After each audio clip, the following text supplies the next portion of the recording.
They're my neighbors. Come on in, guys.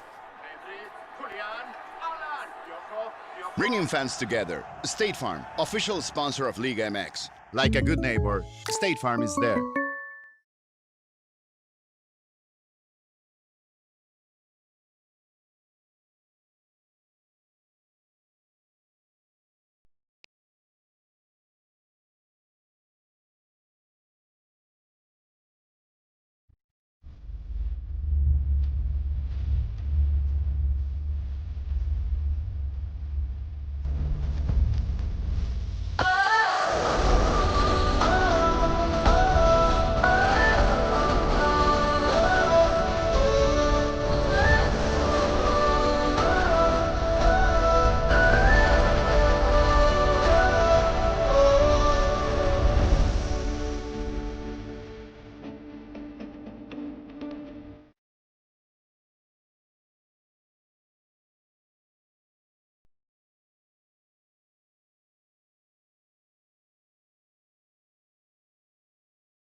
Illinois' top-ranked orthopedic and spine practice, Midwest Orthopedics at Rush, is now in Joliet. See a world-class specialist close to home.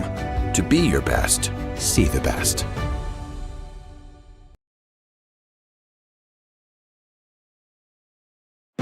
Some people see a dollar.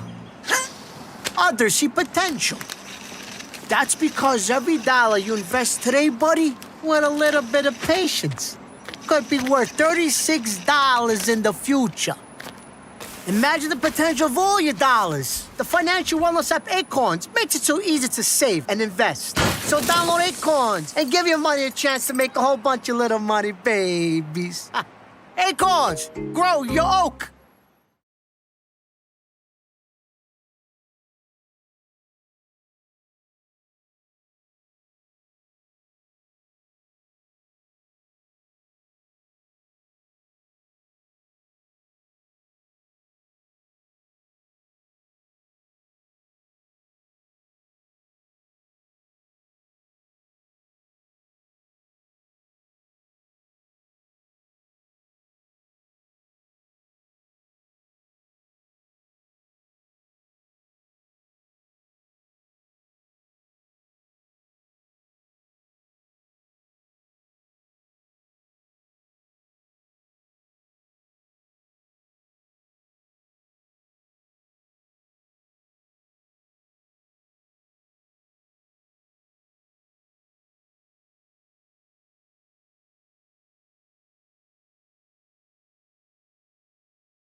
Good evening, everybody. I'm Kyle Smith alongside Bob Vilsaway. It's 7:28 p.m., which means it's about some time for some Midwest Premier League soccer. And what a matchup that we have for you tonight.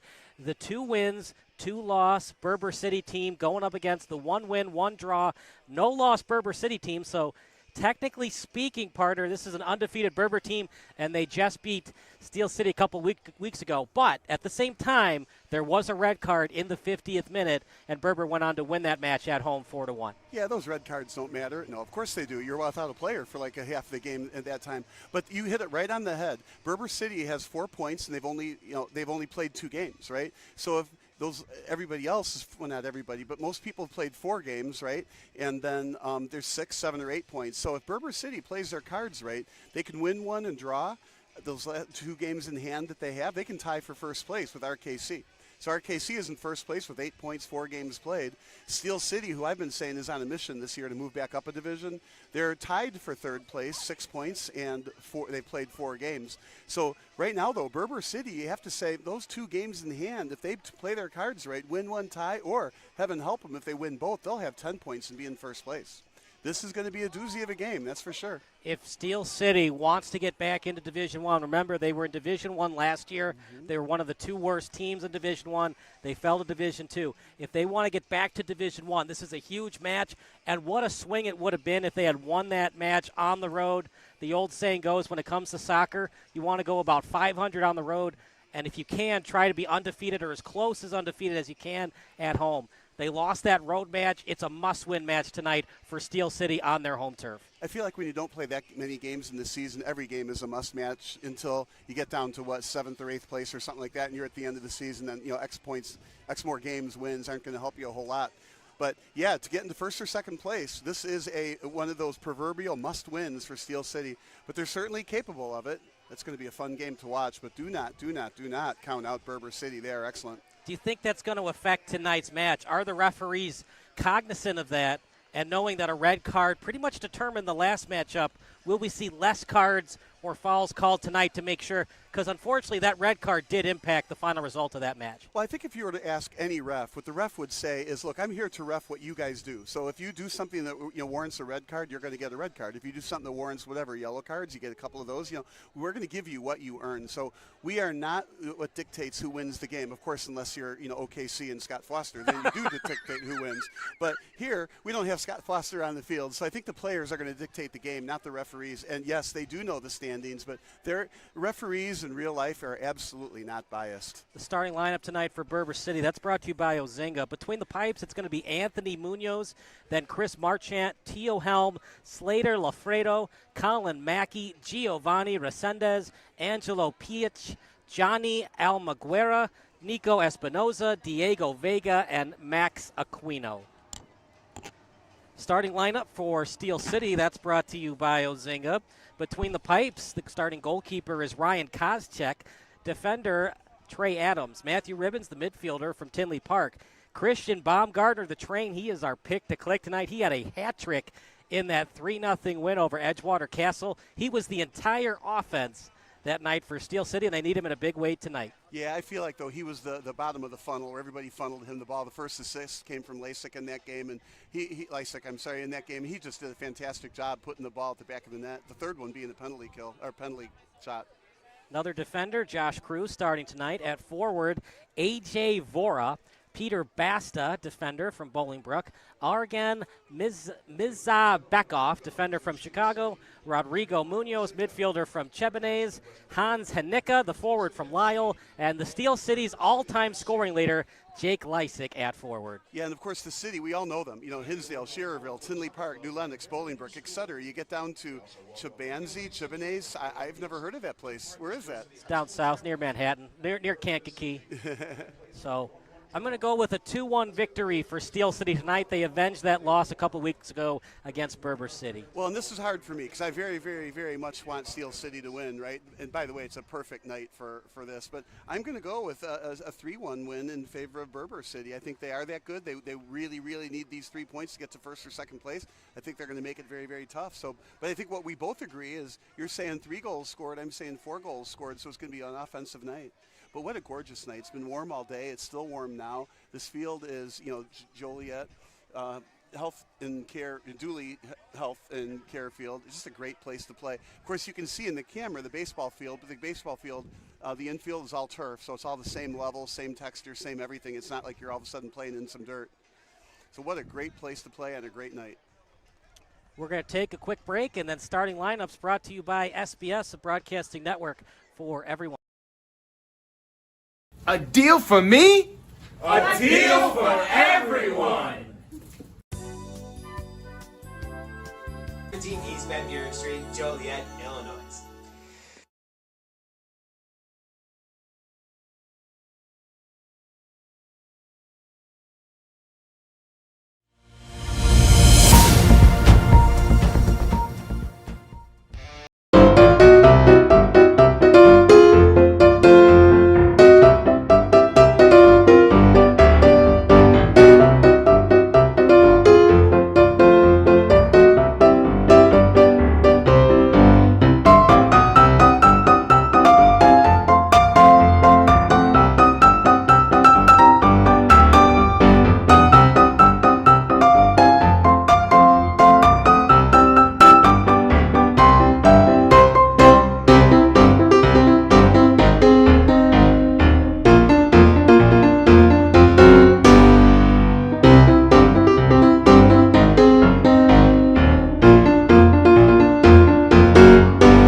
In the seventh inning stretch, and they destroyed the records, and then the fans entered the field, and everybody knows what happened after that.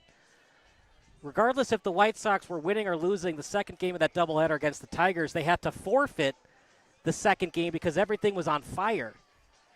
On the grass, there was stuff happening in the dugout, and it was absolutely chaos. So regardless if the Sox were winning or losing that doubleheader, they had to forfeit the game, one of the few forfeits in Major League Baseball history. So nothing like that will happen tonight. They're not going to blow up any records, but I just love how the community is allowed to go on the field and play around and stuff like that. And you know, Steel City does a great job fostering that kind of environment here. As a result, one wonders how many true Steel City soccer fans are generated by allowing all these high schools to be here. I just think it's a great thing. So you said 4 total goals are going to be scored tonight, and I said 3 total goals are going to be scored tonight. Right. So you have the under, I have the over, but I've also got Berber City, which I feel bad about because I want Steel City, of course, to win. I want them to complete their mission and move back up to the first division. But Berber City is with a win and a tie in just 2 games is we know this. They're a good team. We've announced them before. They're in the same division right here. They probably also deserve to be up a division, my guess. They're on a mission. And those 2 games in hand allows them to take a look at the standings in front of them. And if I'm them with 2 games in hand and everybody else has played 4 and I've only played 2, and I'm thinking, I only got to get 4 points to tie for first. 6 points will give me a 2-point edge in first. I got to finish first or second. I think they're going to be on a mission tonight. But, of course, we'll see what happens. Baumgartner has just been a tremendous, tremendous player for Steel City. Definitely gives them a 1-2 punch with Lysick and Baumgartner on the two sides as strikers. But Baumgartner is actually a midfielder, so he runs the whole field, which, of course, as a midfielder, if you got to play more defense, that can tire you out and reduce your scoring. But last time, Edgewater Castle essentially had no chance against that hat trick he had. He actually plays defense for DePaul. He's a Division I soccer player, and we'll see if he can continue the offensive surge that he had in that Edgewater Castle game and the adjustments on defense that Berber City is going to make, seeing the game film from that 3-1 win for Steel City. Final thoughts, partner, before we go to our starting lineups and our public address announcer. Well, we'll say this. As a coach, I love it when players are versatile. They can play any position. So obviously Baumgartner is that. You go around in this pre-pro league, right, getting through a hat trick, and then he's playing defense for his D1 college team. That's the epitome of a versatile player, and that's what you want. So we will take a break, and starting lineups coming up next here on SBS.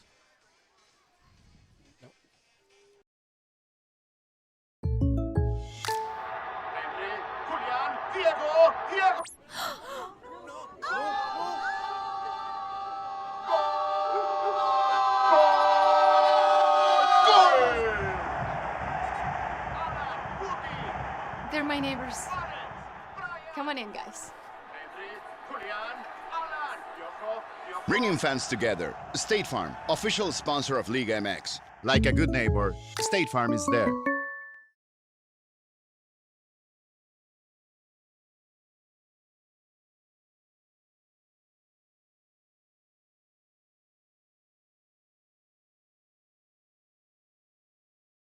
Captains today? I don't know. Then I guess you're not.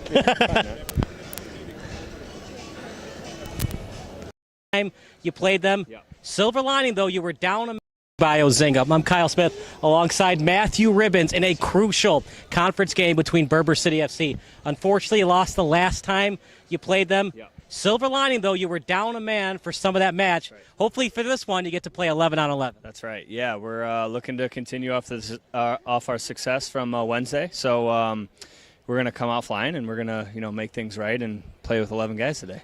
Besides the red card, what went wrong in terms of that 4-1 loss versus Berber a couple weeks ago? We were just slow off the ball. Yeah, our movement, we like to pride ourselves in how crisp we are and how we're moving the ball really well through the outside back to the middle. Things just weren't flowing, so we're looking for that mojo back today. Ryan Koscheck between the pipes tonight. He was excellent in that win over Edgewater FC, and you'd like to see the same thing or maybe even better tonight against Berber City. Yes, yeah, that comes from the back line. So, keep him safe. Hopefully he doesn't have to make too many saves, but he's going to need one or two, and that's why he's there. He's great. Obviously, when Berber scores 4 goals, they were doing something well offensively. What can you do to counteract that on defense? Counteract it. So our 6s will sit back just a bit more and cover one of their 10s who likes to move around. So that's our goal. And then, if they get past the back line, one of the 6s have to drop into space. And that's the plan for today. You were on the road in that match against Berber City. What was their terrain like? How is it going to differ from tonight's home match on a baseball diamond? Our field's a lot bigger than theirs, so it's going to work to our advantage with the speed that we have in the outsides and up front. So we like to use the full width of this pitch, and it's great being in front of our home fans, so that's why we're here, and that's why we love it. Final thoughts about the match tonight. Doesn't get much better than this. Berber against Steel City, one of the oldest rivals in the Midwest Premier League, and you're at home on a beautiful summer night. Yeah, it's beautiful. I mean, this is why we play the game, right? I mean, nights like this against teams that you compete with and guys that are ready to play will be ready to play, so we're ready for it. That's Matthew Ribbons. More soccer action coming up next here on Sports Broadcast Solutions.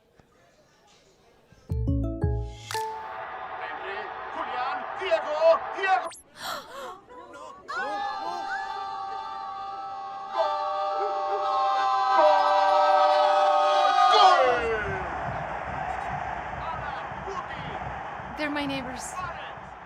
Come on in, guys. Bringing fans together. State Farm, official sponsor of Liga MX. Like a good neighbor, State Farm is there.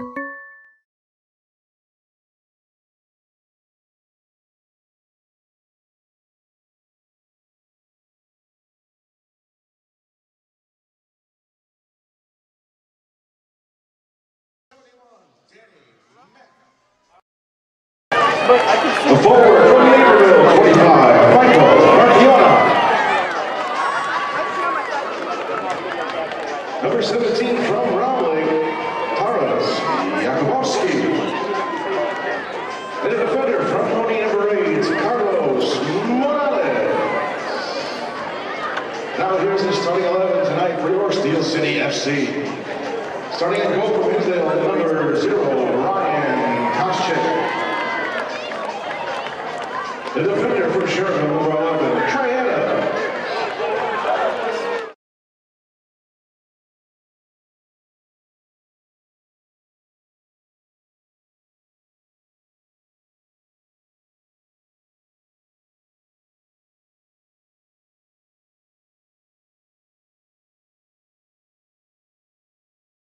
AJ Borla. The defender from Bolingbrook, 34, Josh Cruz. The defender from Berber, 24, Peter Surridge. The defender from Chicago, 38, Arden Mirzabekov. The midfielder from Shabasi, number 10, Rodrigo Munoz. A forward from line, number 15, Hans Haneca. And Steel City's all-time leading scorer, forward from the Onyx, number 7, Jake Lysick.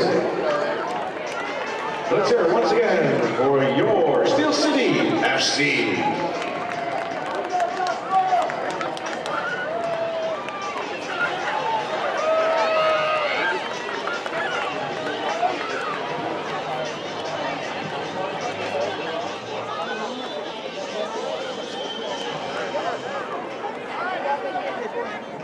Also, fans, please welcome tonight's opponent, Berber City FC.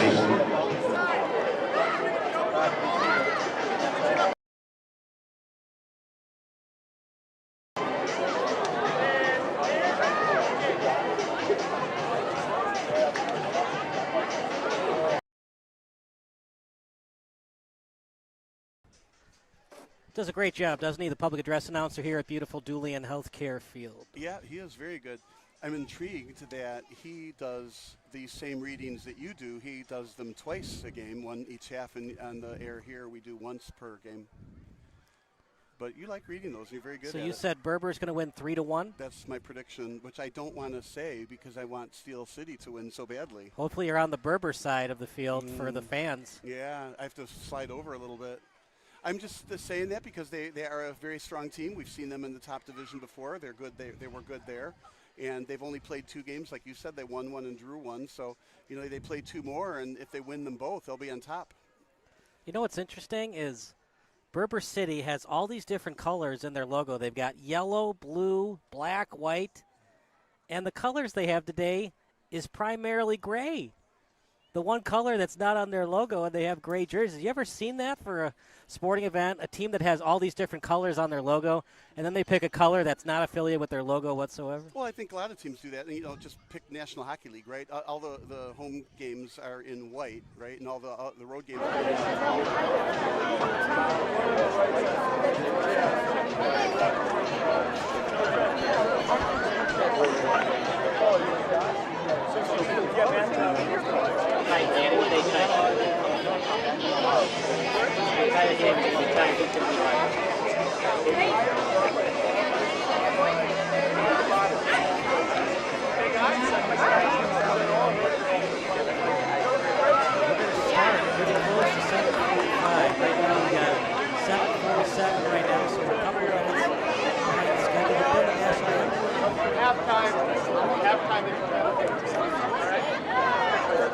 I would remember because you have to stand up and take your hat off, and of course then you have to take the headphones off.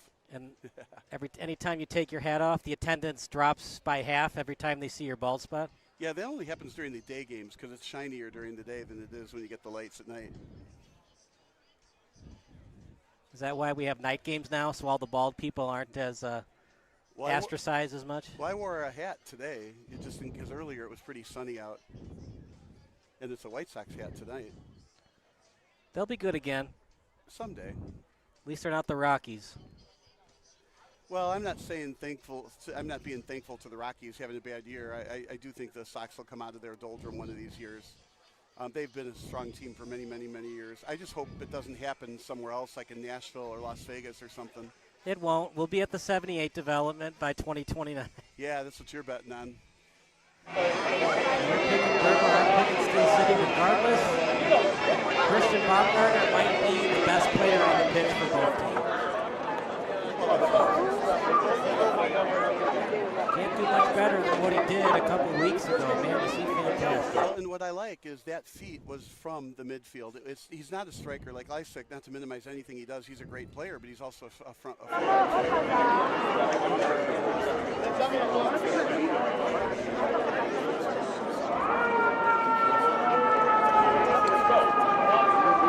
Player. And Baumgartner is in that same mold, just a very, very good player. As, like you said, evidenced by him playing D1 defense, and then here he is in the pre-pro leagues playing offense or midfield. Midfield can go either way, right? Offense or defense. More likely offense and defense, and that's a lot of running. But tonight, it's a hot day, hot and humid, so there's going to be a lot of running and, frankly, a lot of tired players. But looking at the benches, at least Berber City has like 6 or 7 subs there. Looking over here, Steel City, you only see 3, and then you see a bunch of fans with Steel City jerseys on. So the refs, we got 2 tonight. Oh, sorry, 3. We got 3 tonight. No, 4. I can't count. My math skills are behind me. 4 refs.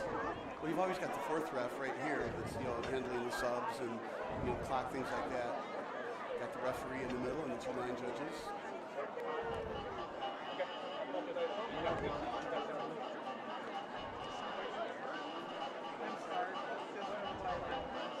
Since the soccer game is on a baseball field, we can't be sure, but we think it's about 120 yards long. We'll start thinking in terms of how far is the fence in left center field. We talk about it, it's such an advantage because you think the end line is where the foul line is for the first base side, but you still have another 5 feet. And I think for some teams, it's distracted them a little bit, and they've kicked the ball out when they had another 5 feet to work with. Yeah, the first base line is, you say only 5 feet, looks more than that to me, but there's a lot of space between that foul line and where the soccer end line actually is. And it is deceiving. Now, at the other end, out in left field, you don't have that problem. But this is a great, great, great place to play. I mean, talk about a little problem. And, those lines are painted, so it's not like you can wipe off the chalk when you do it. So it'll be Max Aquino to take the kick. And here we go. And they're off. Not the Kentucky Derby, but I like the spirit of the call, Bob. Now, here's one of those things, that was just a send and a turnover. I do think what you have to do in every game, and I've said this before, maybe never this early, is turnovers are key. You need to maintain possession of the ball as much as you can. So kick to the sideline, just past the outstretched foot of Jake Lysick, and a throw-in coming up. It's going to be Slater Lafredo. So we've seen 2 possessions and 2 turnovers. Oh, nice kick away that time, as the intended target was Angelo Payach. And that play will put SGA on the line for 2. Another throw-in coming up. Partner, look at that kick by Baumgartner, almost on target as he was trying to feed it to his teammate that time in Hneka. Well, it was a well-thought-out play, actually. Had the ball been received or able to have been received, it would have been a one-on-one. So he kicked it the right direction forward, and if the player upfield could steer it, but he had a breakaway. I mean, that was actually a very deceivingly good forward pass. So here comes Steel City leading the charge is 34 and Josh Cruz. Now, I like what Berber City is doing here. They're kind of pressing, right? So when Steel City gets the ball, they don't let them bring it up easily. They press and force a send, and that's oftentimes resulting in a turnover like that one. So now it would be a goal kick. And he had to send it upfield because of the pressure that Berber City gave. And they only let him have that shot. Now, if that was in grass, it would have been a slower ball and very likely to be connected. This turf is fast, but it's not wet. So apologize. We're going to get the going to get it fixed for you in a second. There should be 2 or 3 minutes on the clock, so we're going to get that fixed for you right now.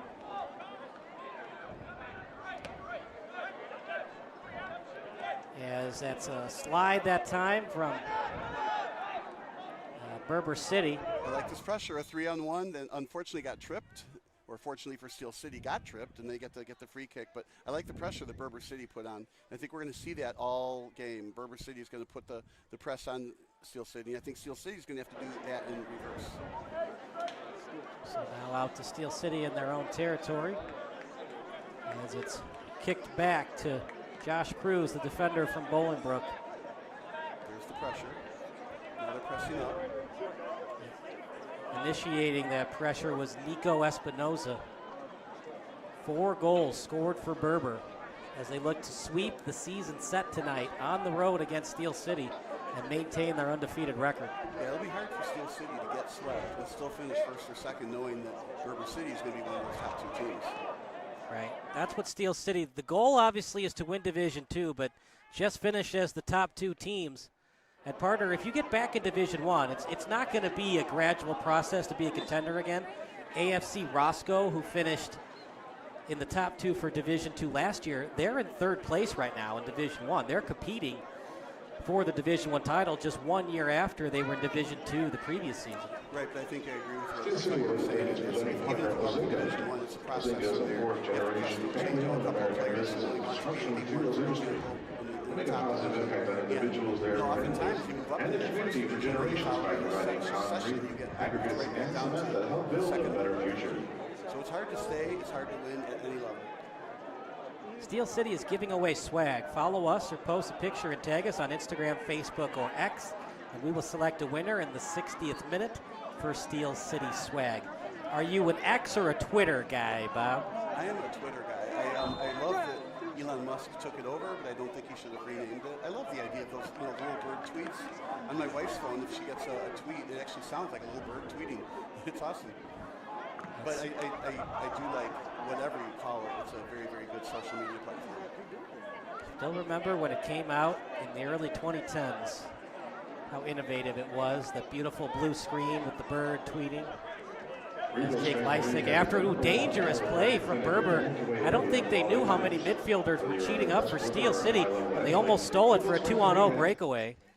Meanwhile, that kick to the right side, and Koshik will have a goal kick. Intended target was Nico Espinoza. Yeah, except, you're right. They may not have known the danger they were in. At the same time, Berber City coolly made those one-time passes out of trouble. And if you're going to press and Berber City is going to be able to get out of trouble that easily, that's not a good sign for Steel City. Now, I like this end. Yeah, Baumgartner and Leisig definitely have that chemistry going. We saw it on that corner kick, the game-winning goal. That made it 1-0 against Edgewater. They ended up winning that match 3-0. As that slide tackle attempt unsuccessful, the kick from T.O. Helm. Yeah, this is a very nice turnaround for Berber. Right-footed kick, and Koshik trying his best. I think it went past the end line, though. The flag goes up, corner kick awarded for Berber City. So I feel like this is the first scoring opportunity, at least high-level scoring opportunity, and obviously ball just went beyond the end. Koshik did everything he could to keep that ball from going out. So here we go, corner kick for Berber City.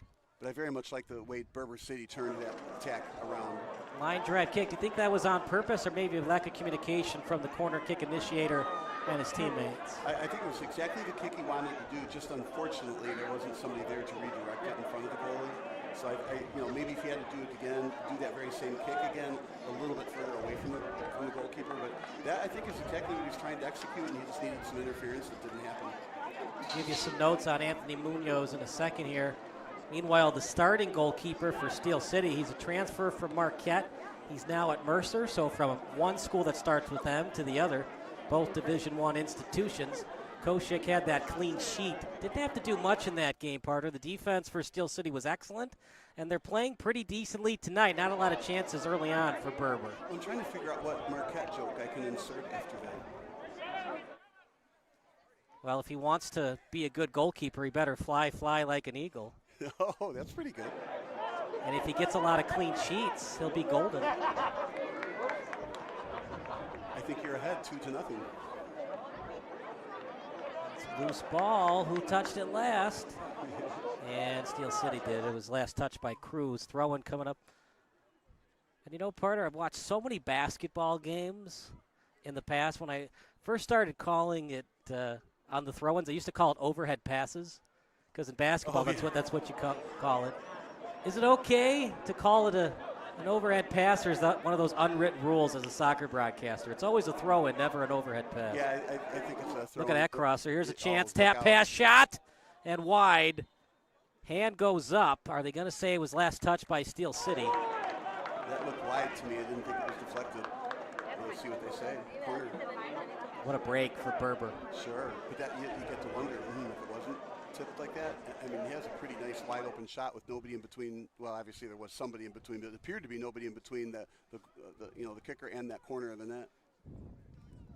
So let's see if they push this kick a little bit further out, or I think a little higher on the far post. That's what we saw, higher and too high on the far post. So I'd say that a little over execution there. So 2 corner kicks thus far, slide tackle, and they play on. I thought it was a foul against Steel City. He's all over him right now. I thought the same. And it was a battle between Aquino and Mirza Bekov. And Mirza Bekov slightly won that battle. Header straight up, gained some meters on the pass. And here comes Steel City led by Munoz. And again, nicely turned around. And that's a big call. It doesn't seem like it for the average soccer fan, but Parter, if they called a foul there, it's kind of a pseudo corner kick. Oh, as that shot and a save by Koshik. And right now, Berber is taken to Steel City the last couple of minutes. Steel City is very lucky that one of those didn't go in. They had that first shot that just missed the post by a whole lot. They had that foul that we thought was a foul but wasn't called. And the ref is right there. We're not second-guessing the ref. We're just from this angle. It looked like there was a foul. No call. There would have been a free kick. But to the casual observer or the professional observer, that would have been a really close-in free kick. Would have been an indirect kick, though. So do you think it was a foul on that corner, that battle between Aquino and Mirza Bekov? Well, the problem is that we're in the Bob Euchre seats, right? So it's hard to tell if the tackle got to the ball first or missed the ball and got the player. But the ball did not travel very far. It would be easy to assume he misses the ball from here. But again, the referees are right there, so it's a big no call because it would have been closer to the goal. It would have been a corner kick, but 5 meters closer. But they didn't call it, and meanwhile we play on. They actually do call a foul on Mirza Bekov, but it's in an insignificant area of the pitch. Remember, it's a football pitch or a soccer field. You can never call it a soccer pitch. This is a soccer field. Not a football pitch? No, and of course there's no cricket wickets, and that's why. It's a baseball diamond pitch? Yes, it's a baseball diamond. There are pitches.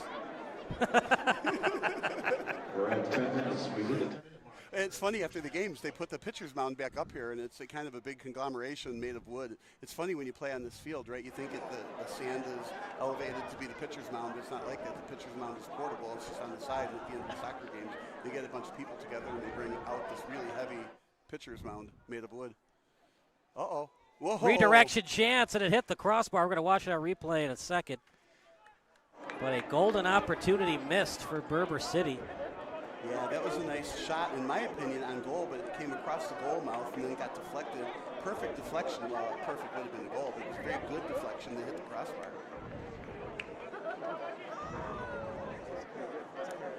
Anyway, we get a kick now from the corner, so the defender made the deflection, not the offensive player. Kicked out that time from Berber City.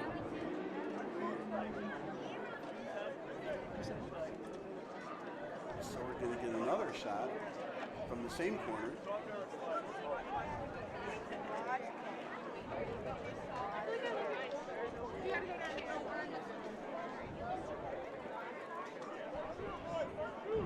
So this is, what, fourth corner kick now. I would say higher and far post. Let's see what they do. It is high, it is far post, and deflected out by the goalie. Very nice play. Koshik has definitely been their player of the match thus far. We have a field report right now from Kirby Fairs. Kirby, what do you have for us? Yeah, Kyle, there's been an early emphasis by Coach Diller to keep the energy up on the bench, early telling the boys to celebrate tackles, celebrate throw-ins. They need everybody. There's been an early also emphasis on constant communication, staying connected in the midfield. Berber's in a high full press, so they're trying to keep the center mid back and hopefully stay connected. Any other things that you have to report for us, Kirby? We quickly changed, I would say, within the first few minutes from Coach Diller's trying to get the ball to keep moving, consistently moving the ball, but they've been struggling to get the ball past midfield, so that's changed to keeping possession rather than moving fast. All right, Kirby, thank you so much. We'll see you the next 10 minutes. And a lot of corners. We're going to get you that stat in a minute from now. But 0-0 score, but unless Steel City makes the adjustments, avoid these corner kicks, a lot of set pieces thus far for Berber City, and they've had opportunities to make this a 1-0 lead. Yeah, 4 corner kicks, but Kirby was right on. Now, we like Kirby a lot. She went to Dartmouth. That's not why we like Kirby a lot. She played soccer for 10 years before Dartmouth. Now, she didn't play at Dartmouth, so she understands the game completely here. And what she was saying is spot on, and what we've been seeing. Berber City has been putting a high press on, and it's been causing it's by design, of course, and that keeps Steel City back in their own end. And that also, when you put a high press like that and the ball can't get in front to the front third. Now, here's a centering pass, kicked away. Lysik with a chance. Yeah, shot blocked. Loose ball. Baumgartner can't get a shot on net. Partner already 5 corner kicks thus far for Berber City, just 0 for Steel, but they almost luckily got a goal there. Constant pressure delivered by Lysik and Baumgartner. Well, and at the end of the day, what matters are the goals that go in. But the pressure that Berber City has been putting on Steel City is by design, and the reason you're doing that is you're trying to keep Baumgartner on defense. The more that, he's a midfielder, right? So the more they keep Baumgartner on defense and only have to deal with Lysik on offense, like what just happened there, it's far easier to stop. But when Baumgartner and Lysik are on offense, you don't want that. So that's one of the reasons Berber City has continued to put on this high press, and with excellent ball control and quick short passes. Now here's the turnaround, though. Yep, Baumgartner leading the way. Lead pass. Look at that through ball. Right on target. Munoz with it. Inside the box. Munoz on his left. Crosser trying to get it to Baumgartner. Headed away. Chance shot right into the breadbasket. And an easy save for Anthony Munoz. And for the young kids out there, that's exactly how you stop that ball if you're their goalie. You put your body behind the ball. Both hands behind it, your body behind it. So even if it slips through your hands, and sometimes on wet days especially, that's when the ball slides through your hands, you've got your body behind that. You're also taught to hit the ground. Don't just pick it up like a shortstop. Anthony Munoz, an excellent goalkeeper from Grand Canyon University. So we got a couple of Division I goalies from both sides of the coast. Mercer, of course, on the East Coast, and on the West Coast, Grand Canyon University. Where is it located? Well, Grand Canyon. Yeah, Arizona, right? I've got a volleyball player hopefully coming to Harper, and she's choosing between, get this, Grand Canyon University and, of course, Harper College. And I'm, looking forward to that. It'll be a while before that decision gets made. There's a push from behind, and expecting that referee to blow a whistle. That was pretty blatant. He's from Albuquerque, New Mexico, a transfer from New Mexico. His redshirt senior year was in 2021 and appeared in 14 games for the Lopes. And he was named WAC Defensive Player of the Week on November 1st after picking up 15 saves in 2 games. So for the hockey fans out there, 15 saves in 2 games, that's nothing. In soccer, that's the equivalent of what? Maybe 40 saves in a hockey game, up to 50 saves in a hockey game. I'm intrigued by the team name. Lopes? Is that really what they are? Yeah. Not antelopes? Nope, just Lopes. Well, I'm sure that's what it stands for, Mr. Master's degree from Illinois State University. Not quick on the take there, are you, Mr. Bill Soy? Well, here we go, partner. Let's see what Steel City can do. 5 corner kicks against.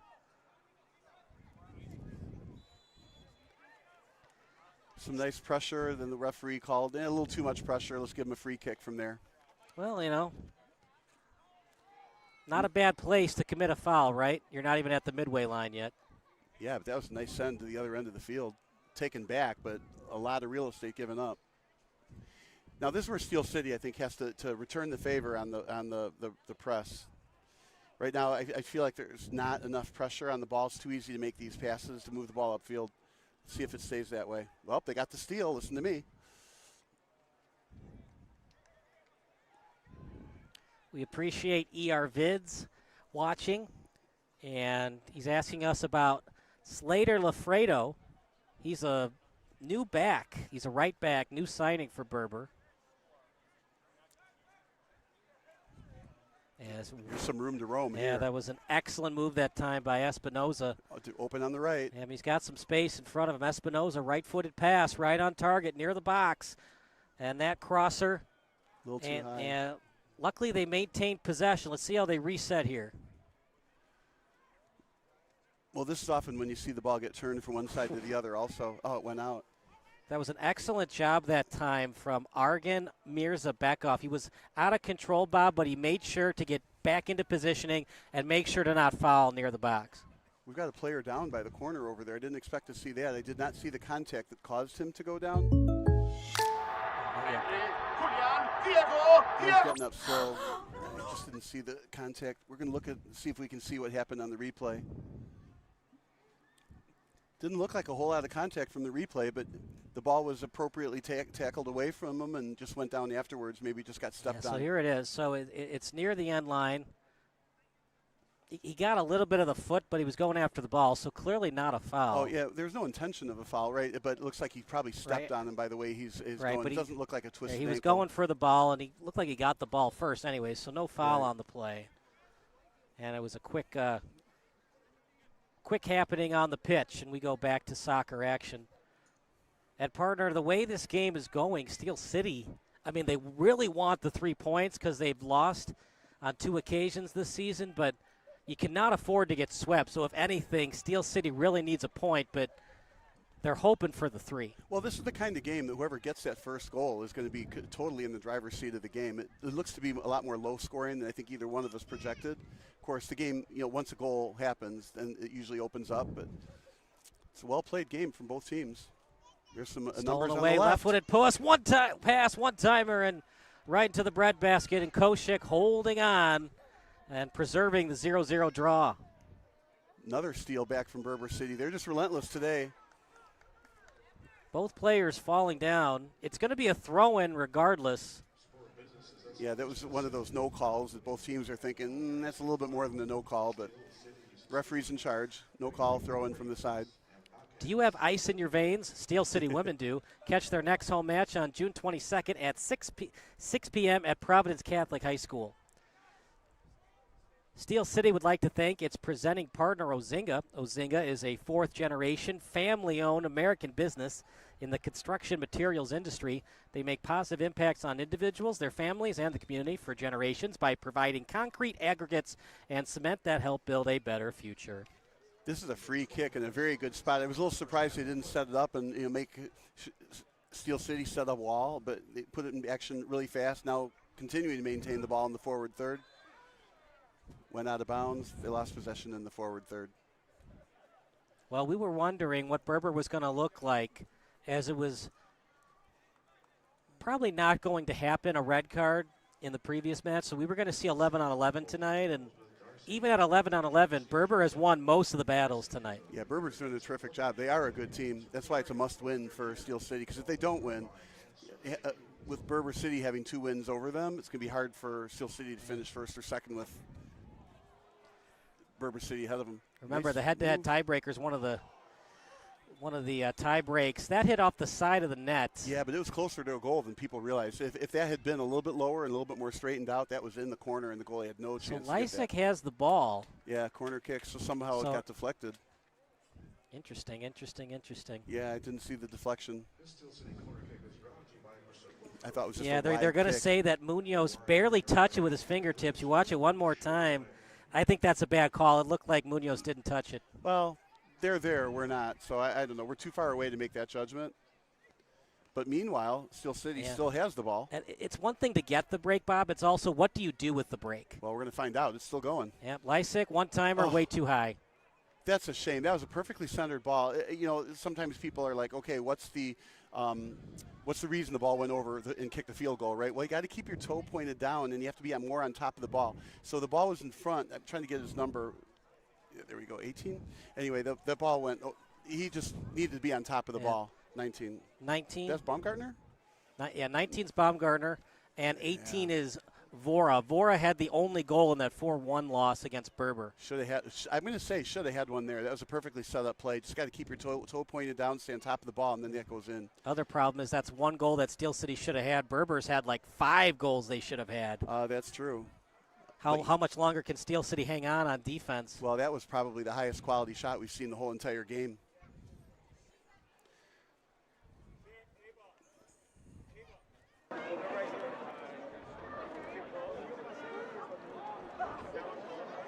As that header going nowhere fast, it'll be a throw-in coming up from Steel City.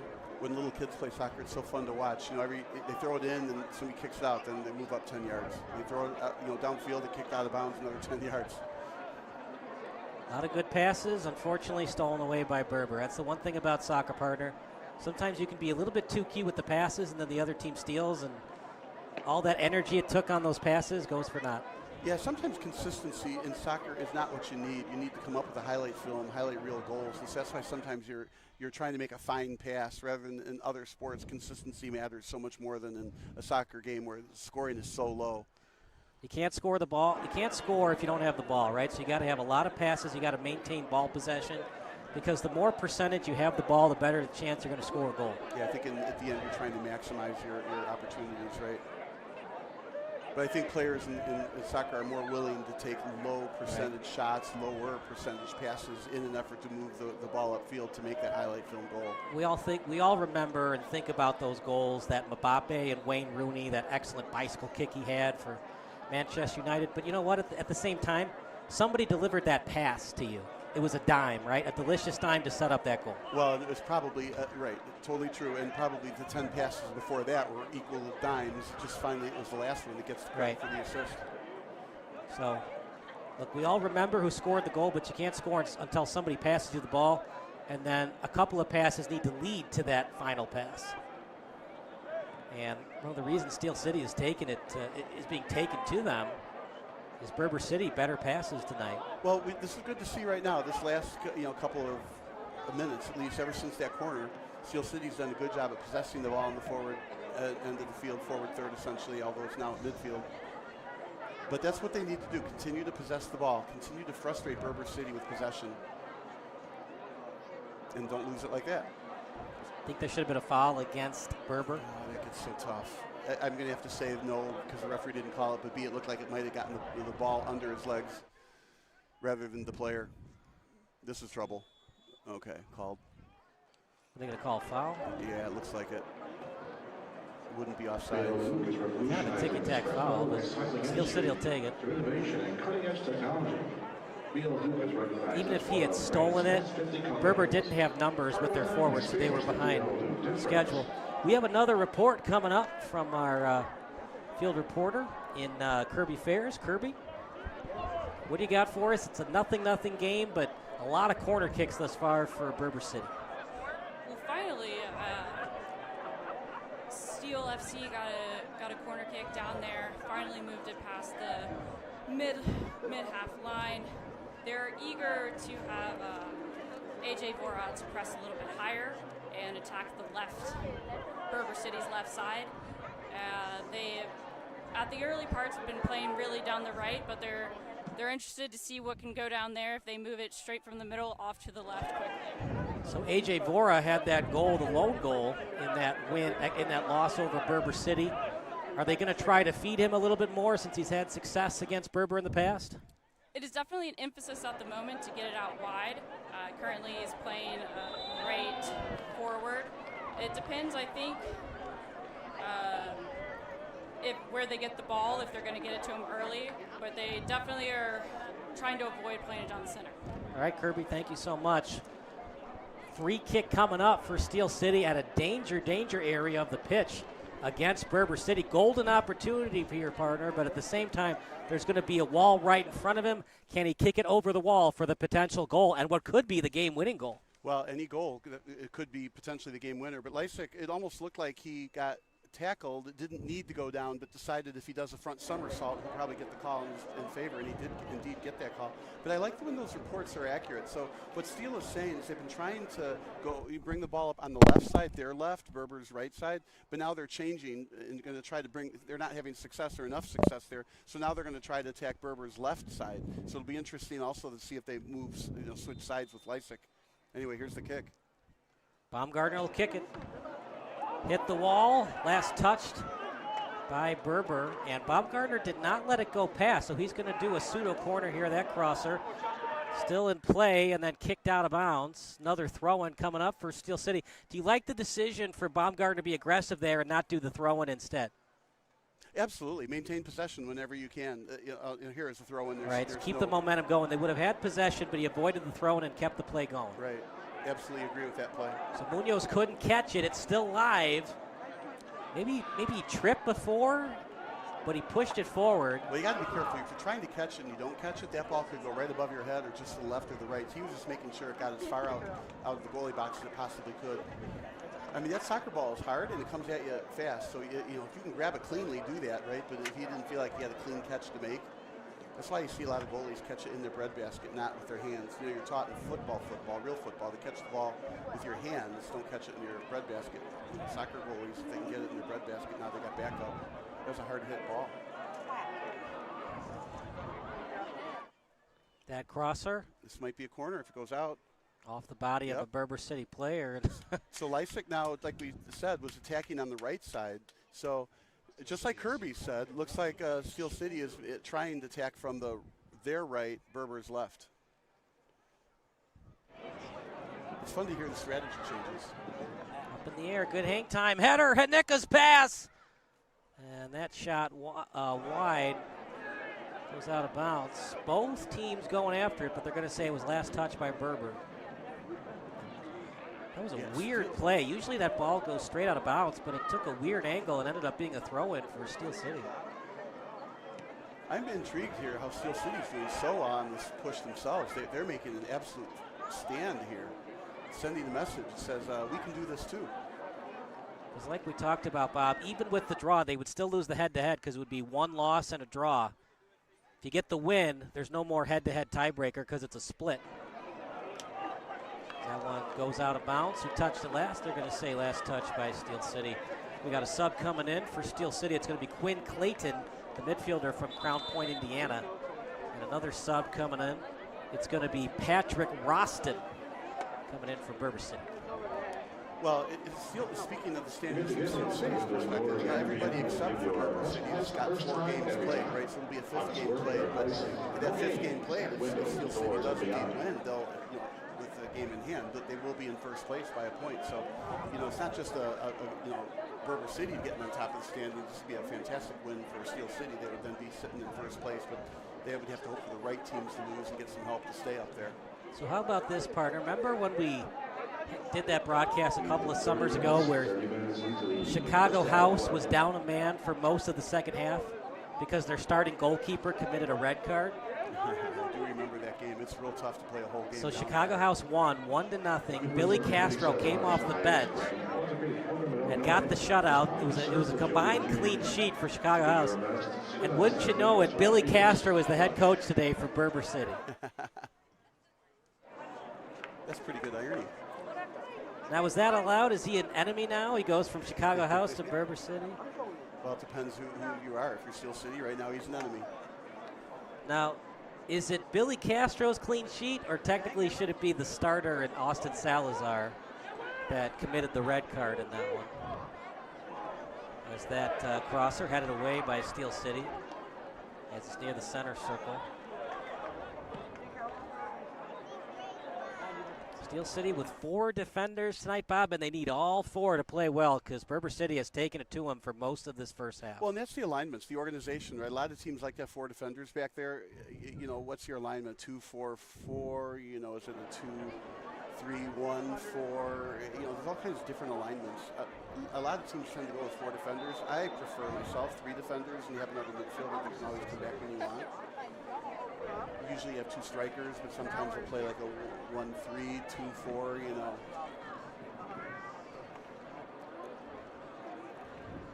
There's all kinds of different organizations, depends on the team and how it works. But I like 1 less defender because then you can, press in the middle of the field a little bit more, and I feel like that's more valuable. But that's me.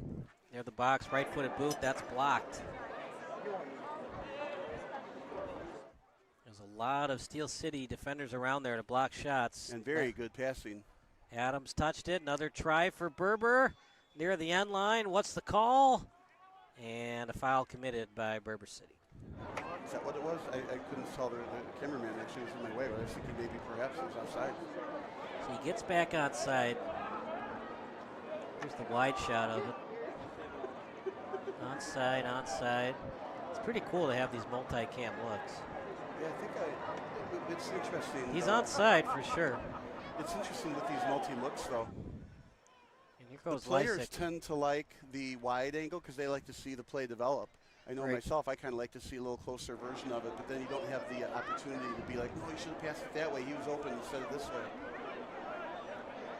You can't please everybody, right? Right, but it is excellent camera work, and both cameras are doing well. There was a fall.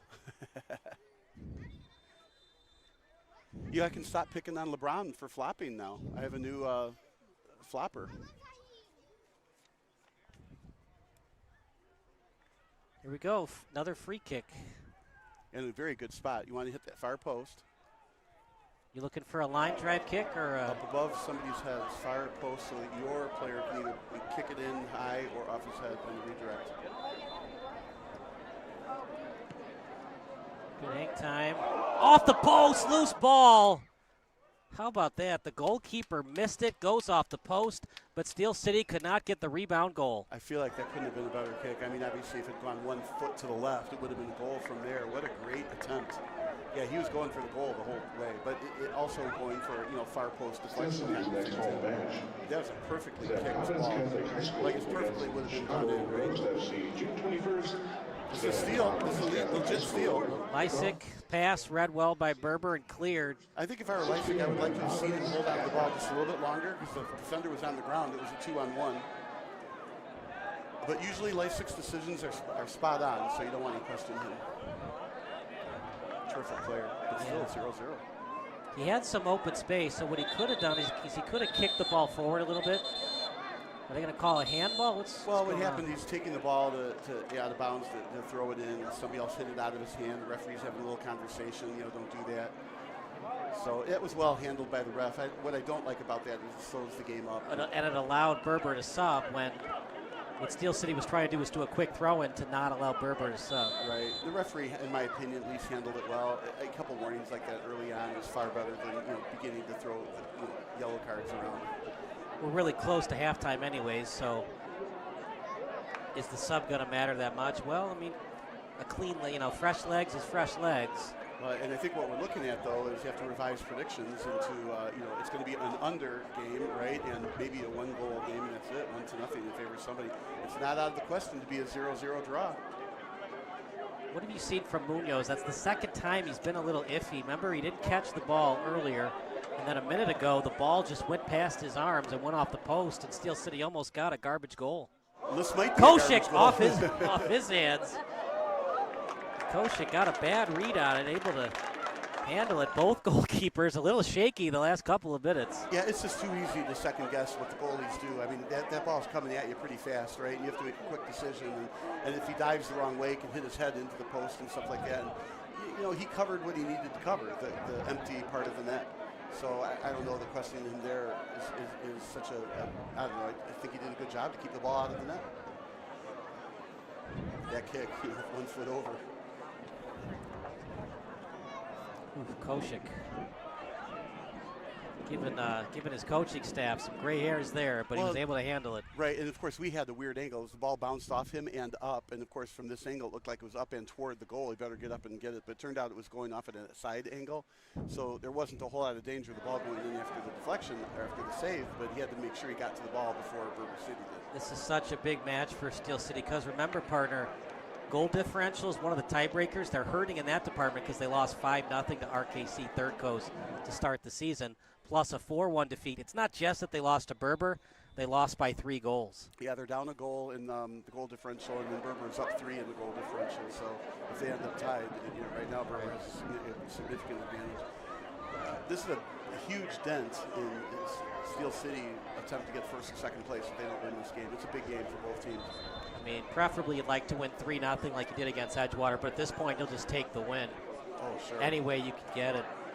Yeah, 1-0 would be enough. And I think, later on, somewhere along the way has to be the question, okay, if you do get the lead 1-0, what do? You continue playing the same way, or you go into some kind of a defensive shell? And I think the answer to that, this game, would be you get that goal, and then you make sure nobody scores that second goal.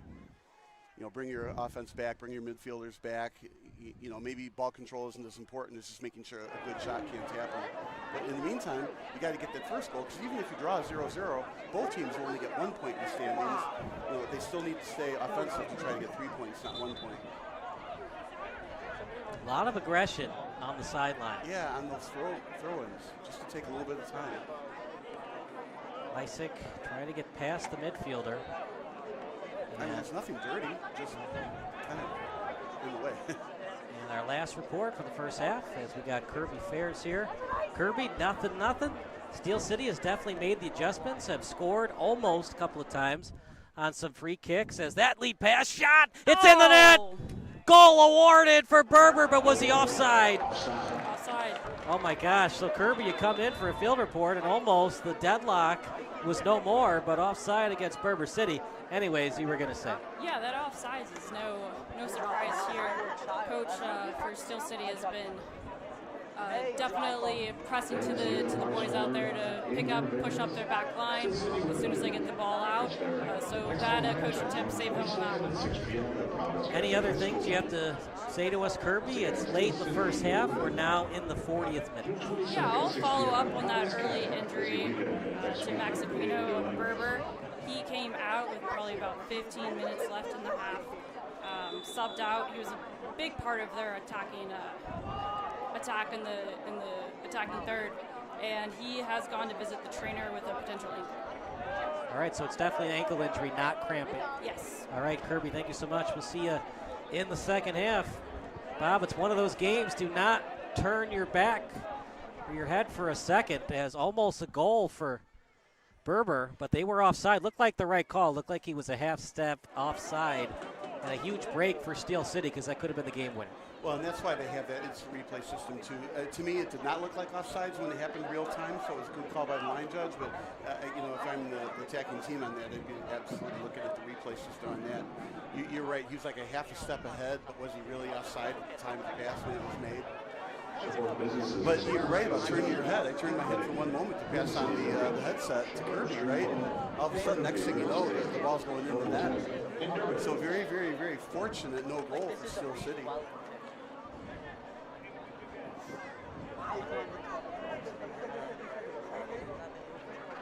In the 41st minute, as they've gone to the bench, both teams has. Now in is Mauricio Cisneros, led by head coach Billy Castro. A guy that knows his goalkeeping very well. Chicago House found a way to get that win.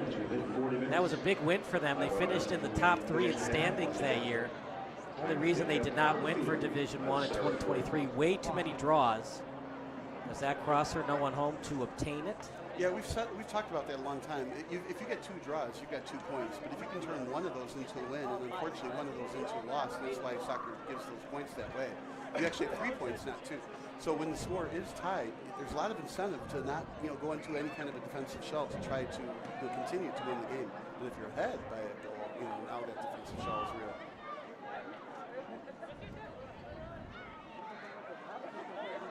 And now it's Munoz. Lysick, he's onside. Left-footed boot. No, he's not. They called offside on Lysick. It's hard to do that because the defender, they know that if they push up right when that kick gets made, it's a good chance that the offensive player, in this case Lysick, will be offside. The problem is in a game like this, if the referee doesn't see it or doesn't call it, then you have a breakaway. And again, that goes back to the replay system, really prevents these bad calls from resulting in a goal. Remember, this is only the 3rd match this season thus far for Berber. They have 2 matches to work with, whereas Steel City, you lose tonight. I'm not going to say your season's over, but really hard to come back from it.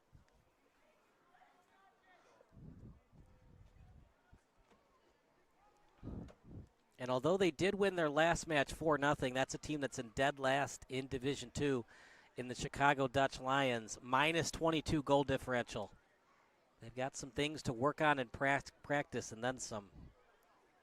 Falling to the pitch, good defense from Steel City. Yeah, I like that there was no call there. I mean, there might have been a foul, but I like that there's both pushing for the ball. But here, Lysick again on the left side. Lysick on his right foot, trying to switch to the left. Crosser, no one home. And kick towards the sideline. That's nicely defended. They get just a throw-in as opposed to a corner. Richards Building Supply, Chicagoland's premier exterior building material supplier, carries the most respected brands in residential roofing, siding, windows, decking, and more. So if you're a professional contractor or a savvy do-it-yourselfer, get the knowledge and products you need at the pricing you deserve. Contact Richards Building Supply. A savvy do-it-yourselfer. No matter where you are in your financial journey, let Pursuit Wealth Group show you the way. By the way, this corner kick is brought to you by Pursuit Wealth Group. Oh, no. Oh, boy, that was not on track. No, I'm a little, again, surprised. You had a corner kick, use it for a set piece. Instead, they tried to hurry it in. I would question that, but that's what they did. Seemed like he felt rushed there and felt cornered into a spot. Oh, no, I think you have a 3-0 lead now. Got backed into a corner.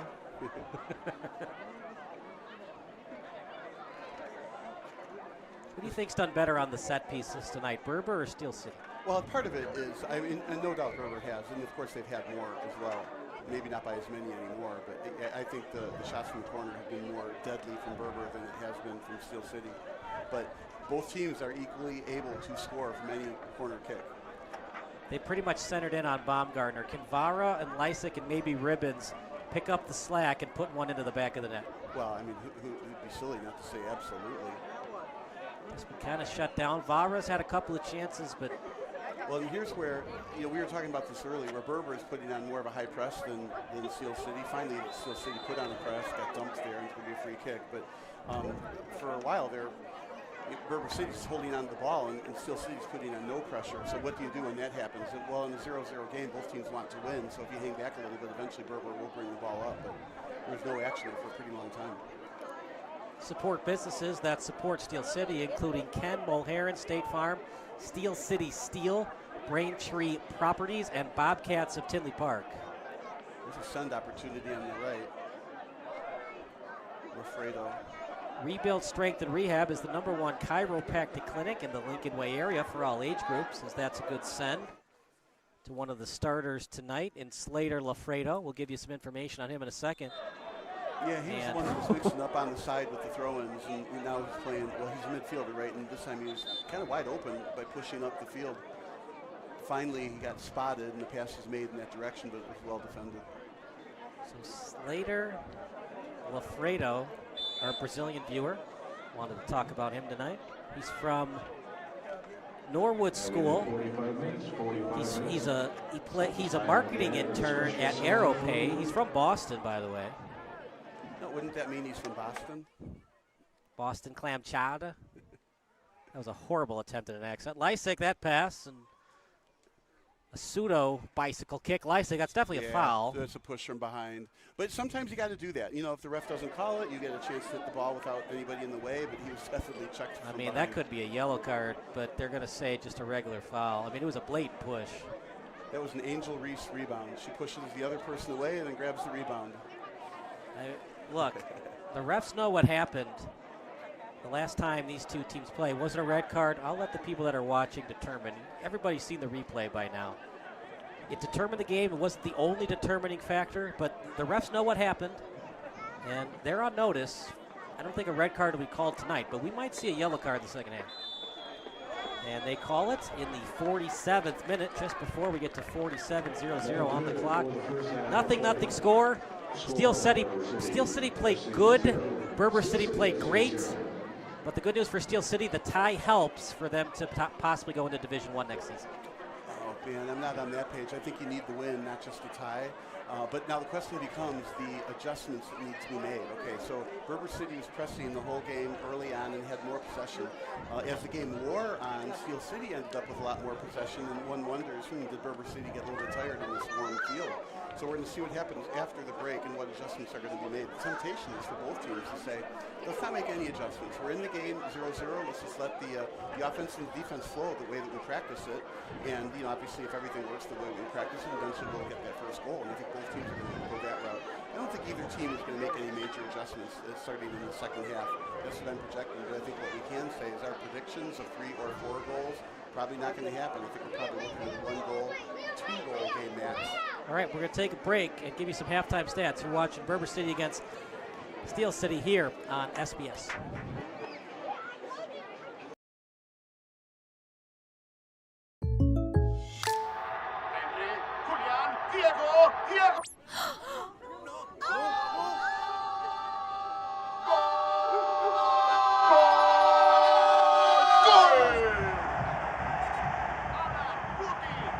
They're my neighbors.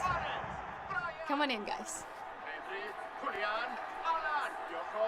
Bringing fans together. State Farm, official sponsor of Liga MX. Like a good neighbor, State Farm is there.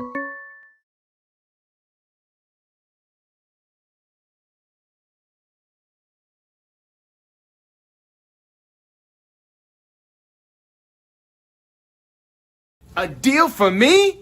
A deal for everyone! 17 East Van Buren Street, Joliet, Illinois.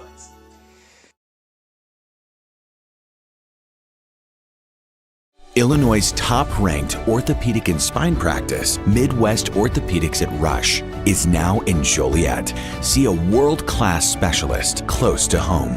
To be your best, see the best.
This is Kirby, brought to you by Sports Broadcast Solutions. I'm here with AJ Vorha.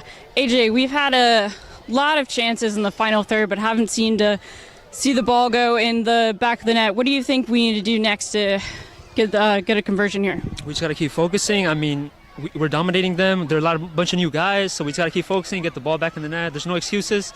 It's already the fourth game of the season, and that's about it, yeah. So you're dripping more than I am, and you've been running around a good bit. How important it is on a night like this where there's tons of clearances, fast-paced game to keep possession? It's a tough game. I mean, in the summer it's always hot, but we got to keep focusing, got to get this win. After this win, we get on top of the table, so we just got to keep focusing. Thank you. Back to you.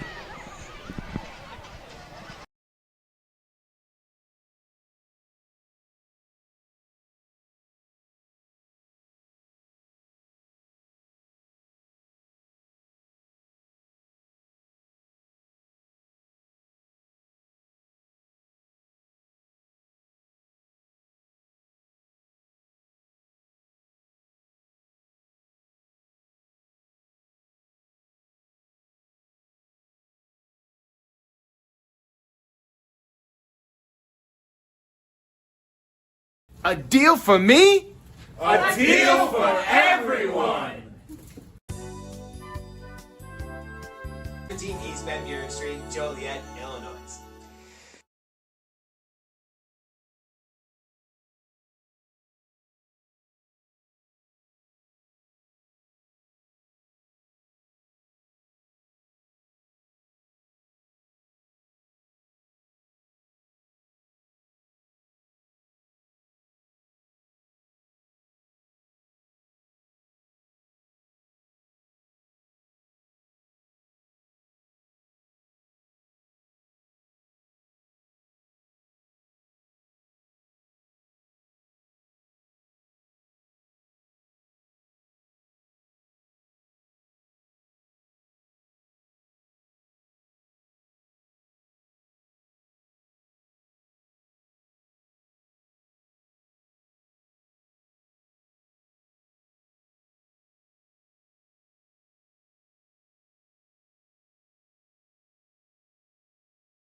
They're my neighbors.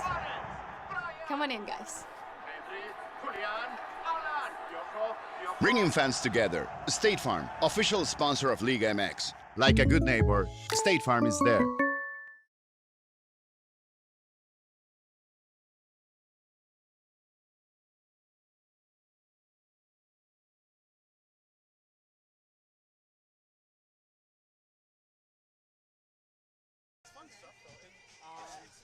Steel City's making a little bit of a comeback. They were outplayed 5-0. A corner kicked early on. Now it's 6-3.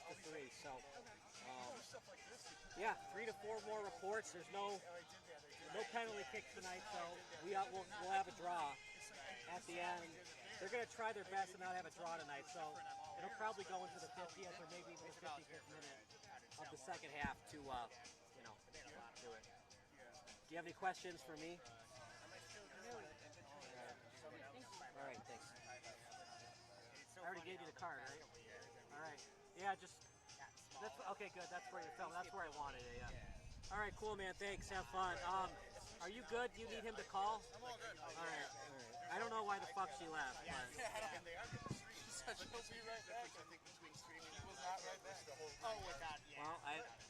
she didn't have any experience, so I'm like, well, I need a caller. Everybody thinks, like, if they don't have experience, they're just going to be doing this shit, where they don't know what's going on, they don't know the rules. Right. You gotta be around a little bit. He's got stats, he's got multiple monitors, he's got commercials, 2 camera angles. Well, we got 3, but... Well, there's for replays, you got that, for later highlights. It's a really good crew here tonight. You guys putting your replays out after the after the fact, yeah, we'll go home and put some replays and stuff like that.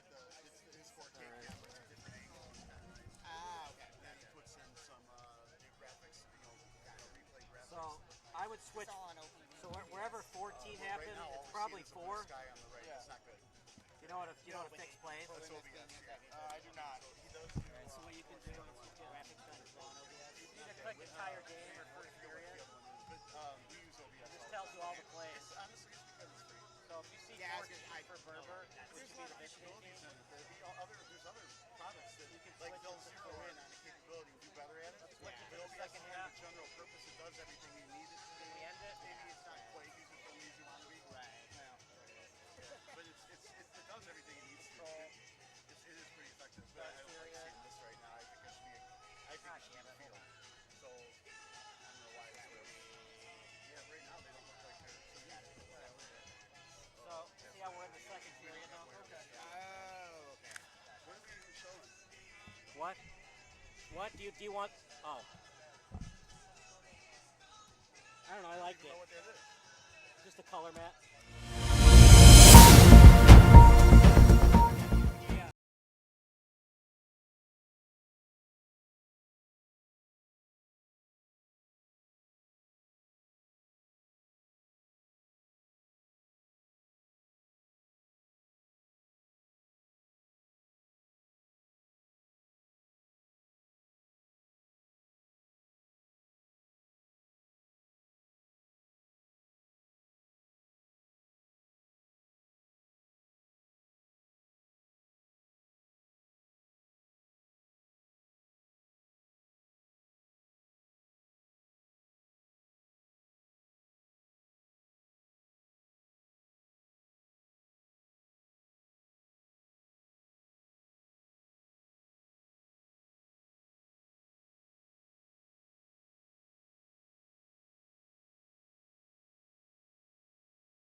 Illinois' top-ranked orthopedic and spine practice, Midwest Orthopedics at Rush, is now in Joliet. See a world-class specialist close to home.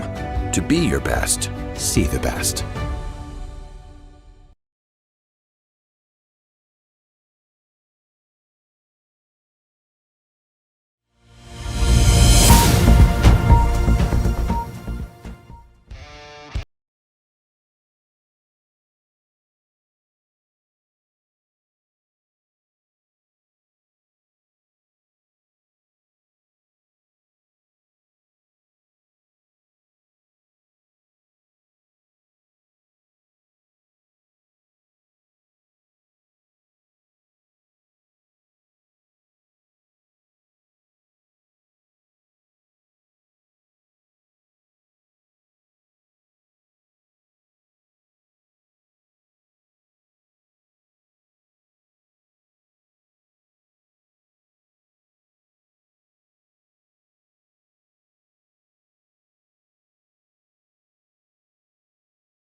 So Berber City only 6 shots.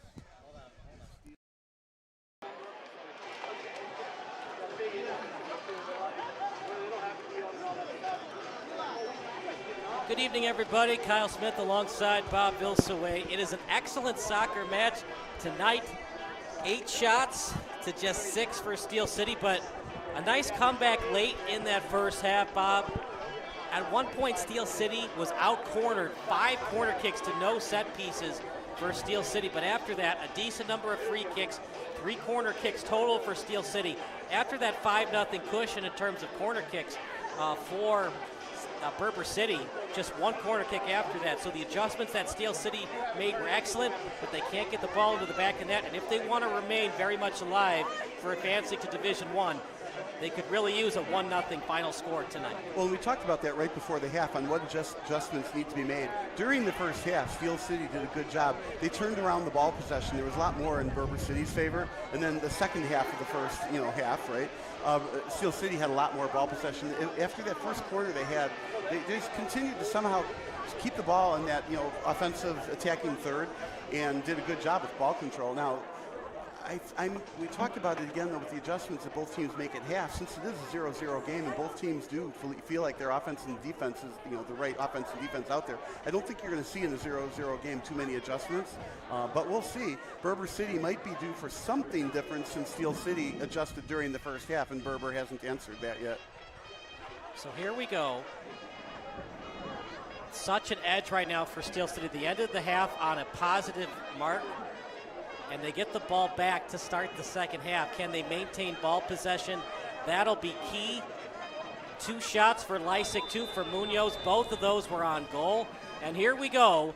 Steel City with it. Leading the charge is Baumgart. Well, and the stats we have show Steel City with 2 more shots on goal, and I feel like Berber City has been taking the game forward this whole time, especially with that high press. But at least our stats are showing 8-6 shots on goal in favor of Steel City.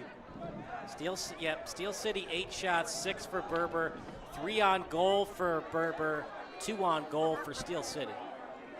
But of course, that one quality shot that went over the net early on from Steel City, boy, that was a golden opportunity to go in. Looks like Berber City is on a little bit, they're hitting the gas tank a bit. Again, the ball in the attacking third, holding on to it.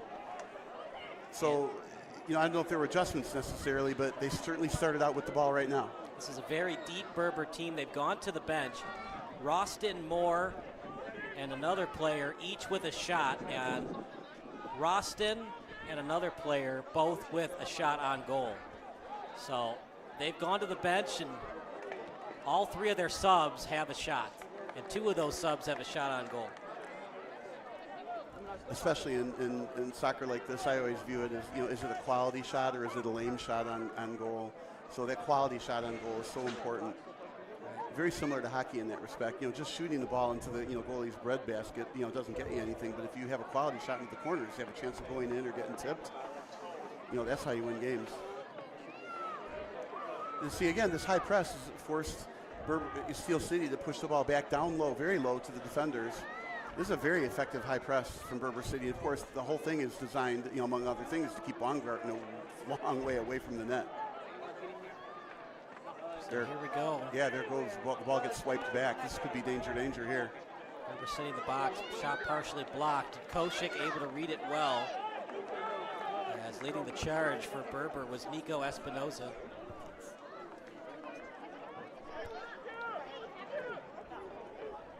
How about this? They're giving us some free food here. No kidding. Those tenders are very good, too. I had them earlier. I guess they're closing the concessions. Look at this lead pass. Shot! Koshik with a beautiful save. That was well put. That was a point-blank shot. Koshik had to come out of the net to make that save. Unfortunately, the ball got deflected and went up. If that ball was lifted, it would have been over Koshik, but it would have had to have hit the top of the net. And meanwhile, get another corner kick. Berber City is really, tightening the screws here at the beginning of the second half here. Steel City's going to have to weather this first half of the storm. Hopefully Berber City gets tired out a little bit, and Steel City can take it to them the second half of this half. That set piece going nowhere fast and able to send it forward. Yeah, going fast the other way.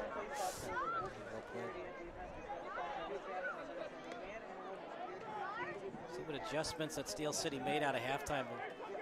Well, I don't think I would have made any because they were the ones that I felt like were winning the last half of the first half, so don't make them. But now Berber City had a chance to adjust to that, and so Berber City might be a little bit ahead at the moment on the adjustment race.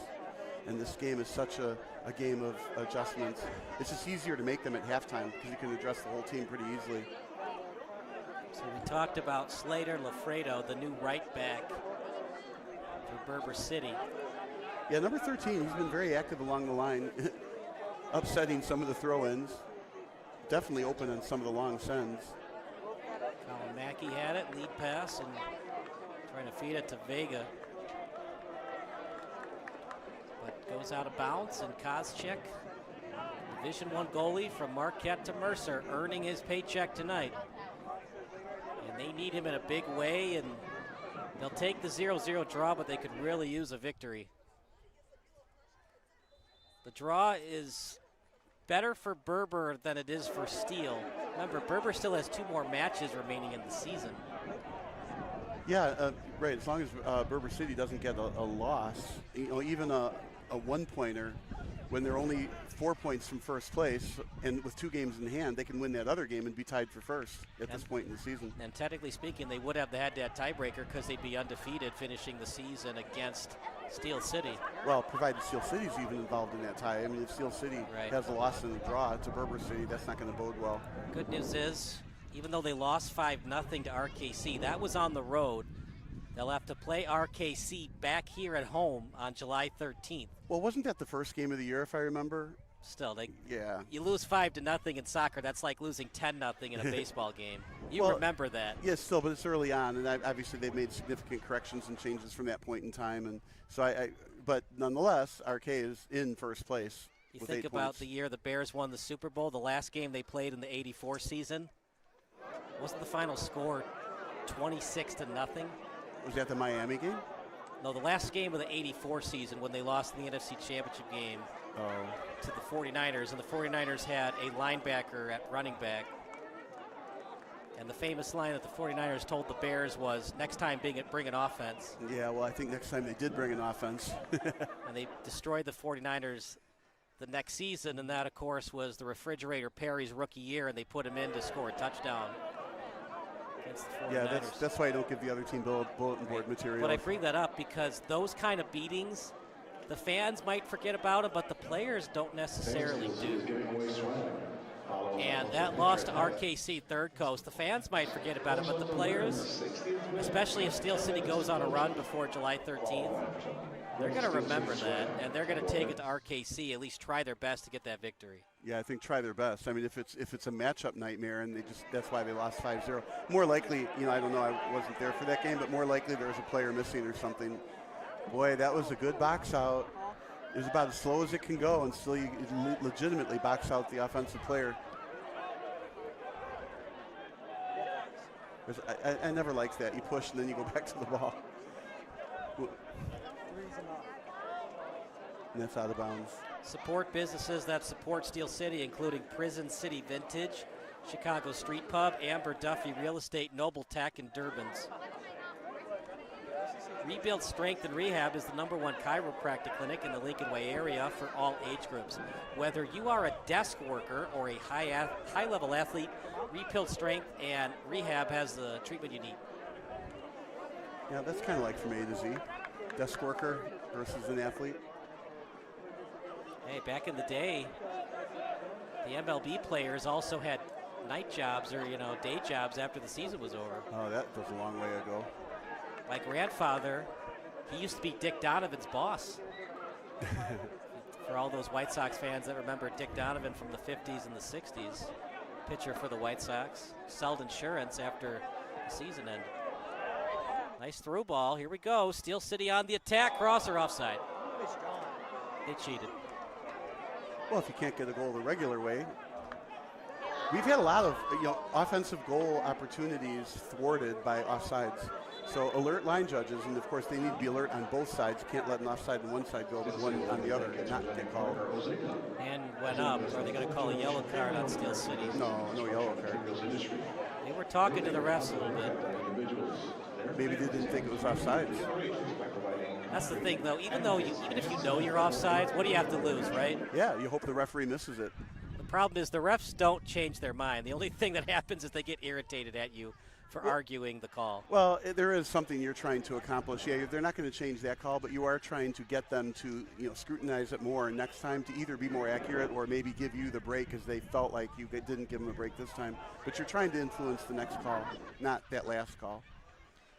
Partner, in baseball, you can't argue balls and strikes. Is there an analogy or is there a similarity for soccer? There's one thing you can't do that leads to yellow cards for unsportsmanlike? I think it's all in play. All judgments in play when you talk to referees. But obviously you have to be careful how you talk to the referees. There's certain magic words you can't say, stuff like that. Caitlin Clark got a technical just for saying, "Are you kidding me?" I was going to make the joke, you can't argue balls and strikes. Well, if they would just get on their horse and get a robo-ump, you wouldn't have to argue those. In the box, here we go. Nice pass to himself as it was delivered by Mackey. That shot a little bit high. Kirby Ferris with another report for us. 0-0 game. Kirby, what do you got for us? There's been some early emphasis at a half on capitalizing on chances, which we saw just a second ago with that offsides call. The bench was very frustrated, and coach was yelling down there at the sidelines asking for the ref to open his eyes a little bit. And that was one of the clearer chances that Steel City has had tonight, following good ball movement. And it seems like Christian Baumgartner has started drifting up a little higher. He was playing deeper midfield in the first half, but he has been definitely more in the attacking third, a part of the offense here.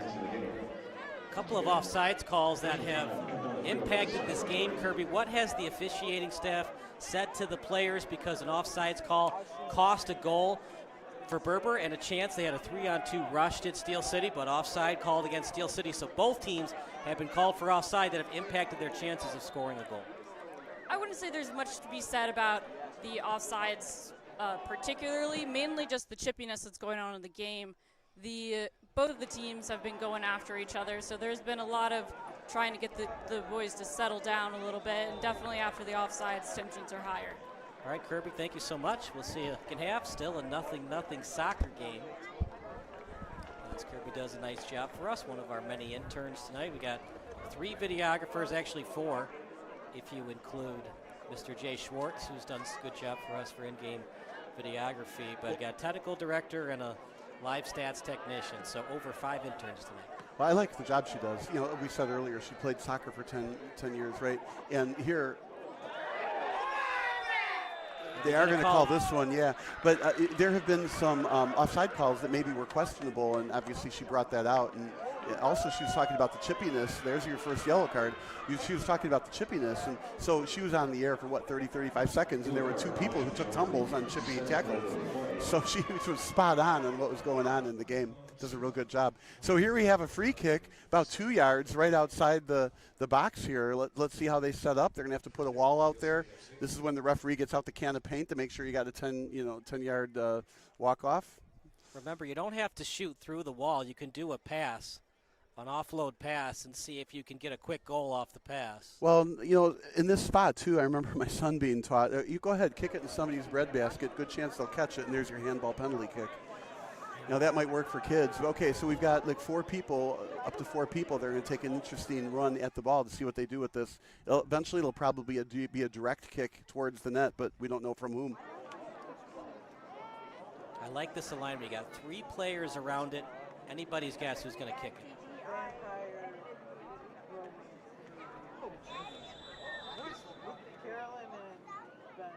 Lefty kick, loose ball.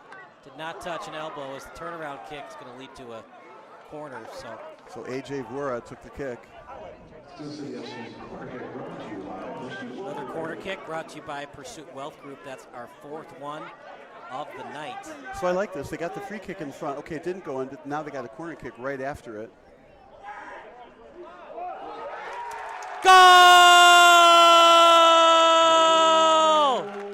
Goal scored for Steel City off the set piece. And just like that, Steel City is very much alive for advancing to Division I. Huge swing of a turn of events here at the home of Steel City, right off the centerpiece. Going to watch it on replay in a second. But wow, that was huge. So right off the free kick, well, here's the free kick. It was actually cornered where they scored.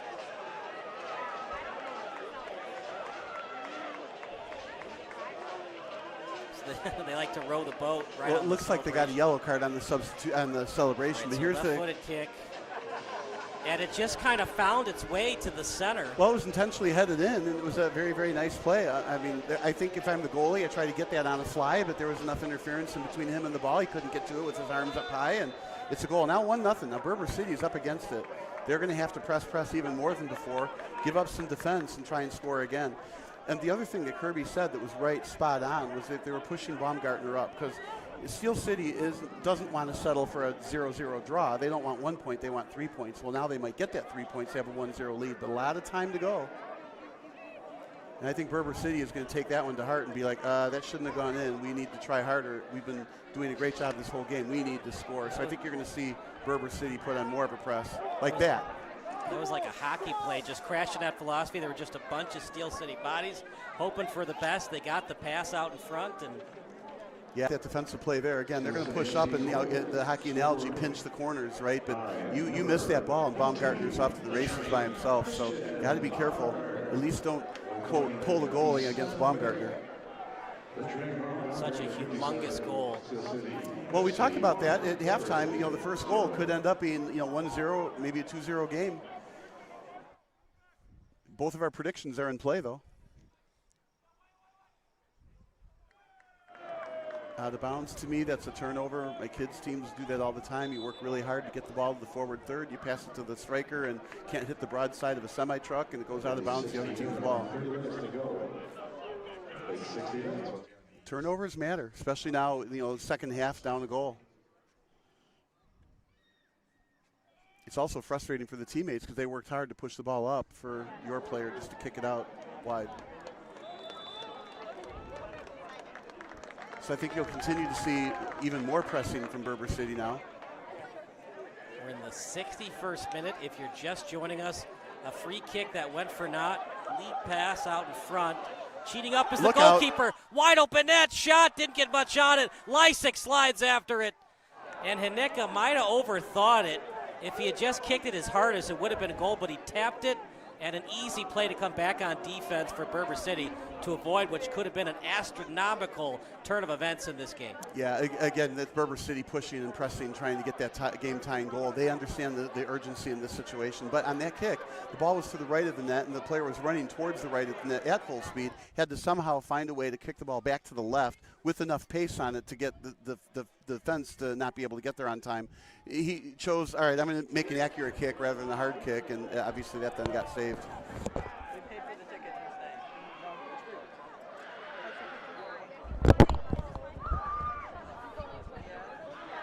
So we played 2 games here at the home of Steel City, and guess who scored that goal? I heard Baumgartner. That's 4 goals. We've seen 4 goals, and all 4 were Baumgartner, and that one on a header.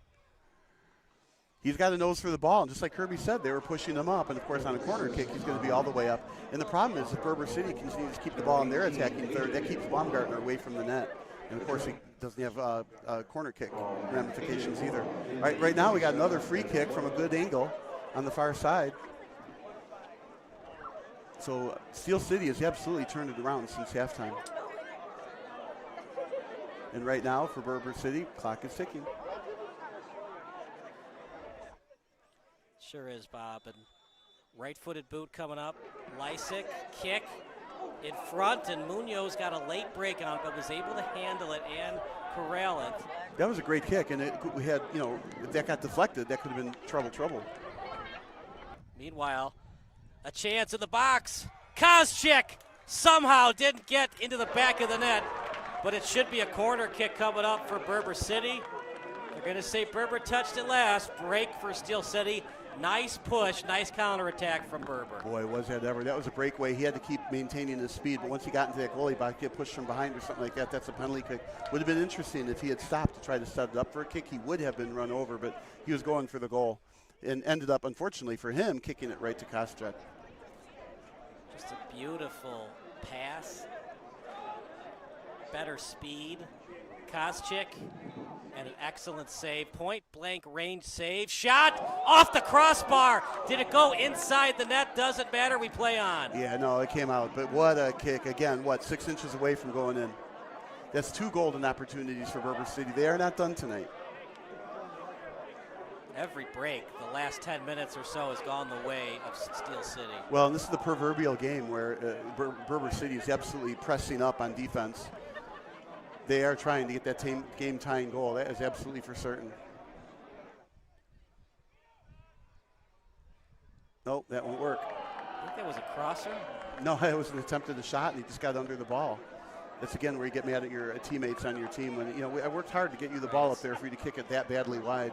Sometimes is more important than forcing shots on net. That's correct. Although in that particular instance, I thought he should have rolled the ball more into the middle to one of his teammates. But what there wasn't available is for him to drop it back to the penalty kick area. There's just nobody there. Hockey's different because it's such a small rink that you do a blind pass. Sometimes it doesn't go to the intended target, but it rattles off a stick and then goes to your teammate's stick. Ping pong action. You don't get as much ping pong action in soccer, so those blind passes or those blind shots, you try to avoid them more than in the game of hockey. Yeah, I think it's only because it's a bigger soccer ball, but I think there's a lot of shots that rattle around defenses also. All right, so if you're Berber City, now you're down 1-0. You have to take a breath. You have to continue to press. You have to continue to get ball possession like they're doing right now, and continue to connect on all your passes. They're doing a good job of that. And then move the ball slowly and deliberately upfield. Now, looking at their defense, it looks like they're only putting 2 people back. Yeah, maybe 3. So I liked how they're pushing up.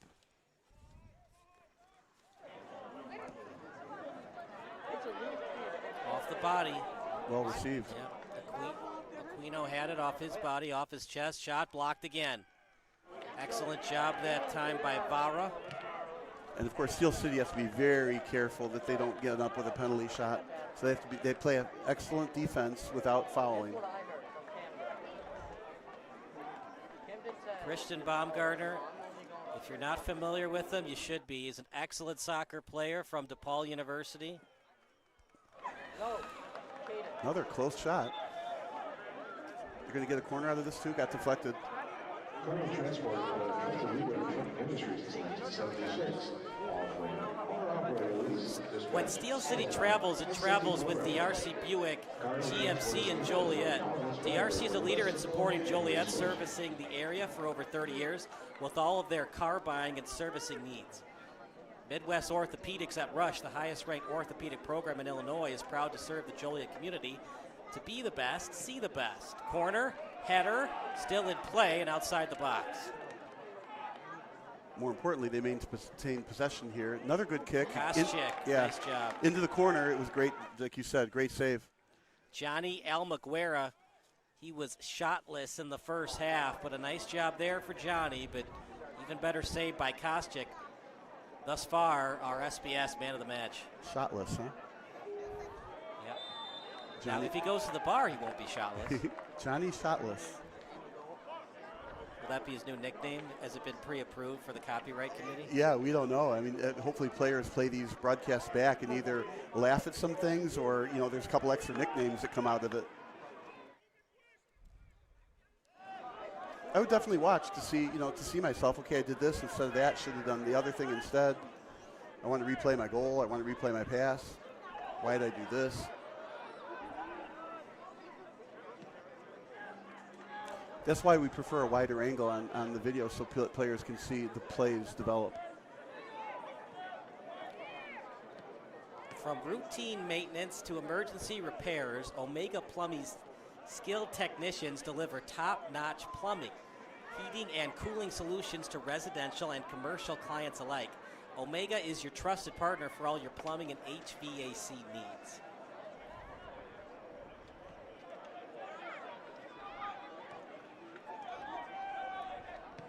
Left-footed boot on the crosser.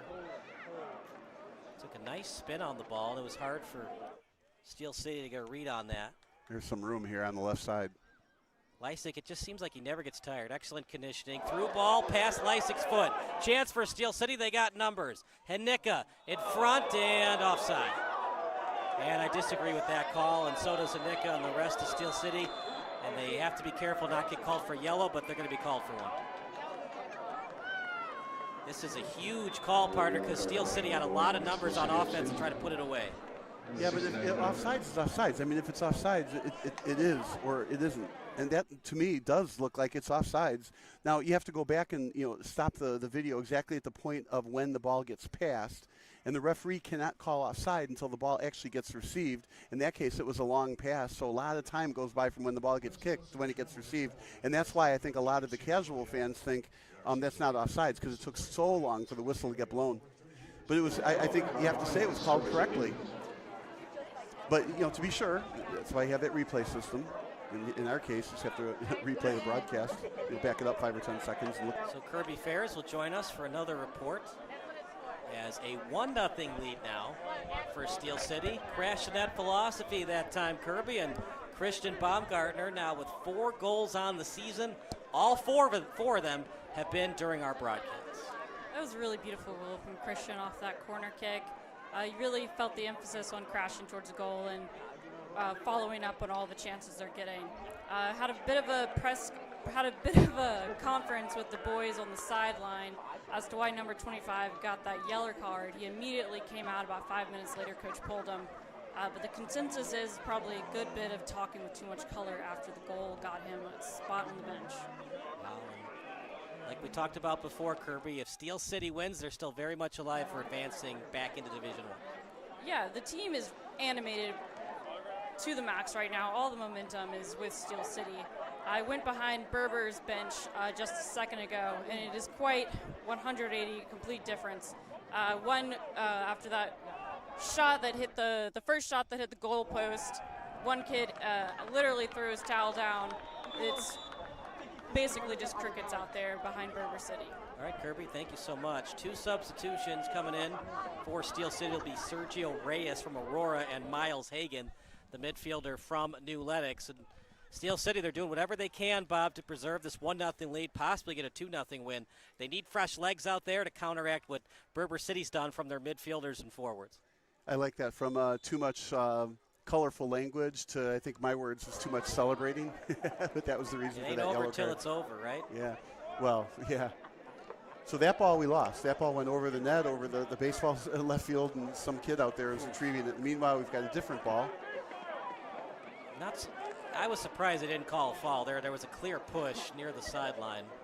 Well, we don't know why it wasn't called, if it was really enough of a push for one, or then second, if they wanted to continue with advantage. Now, this is onside. Let's see what the linesman says.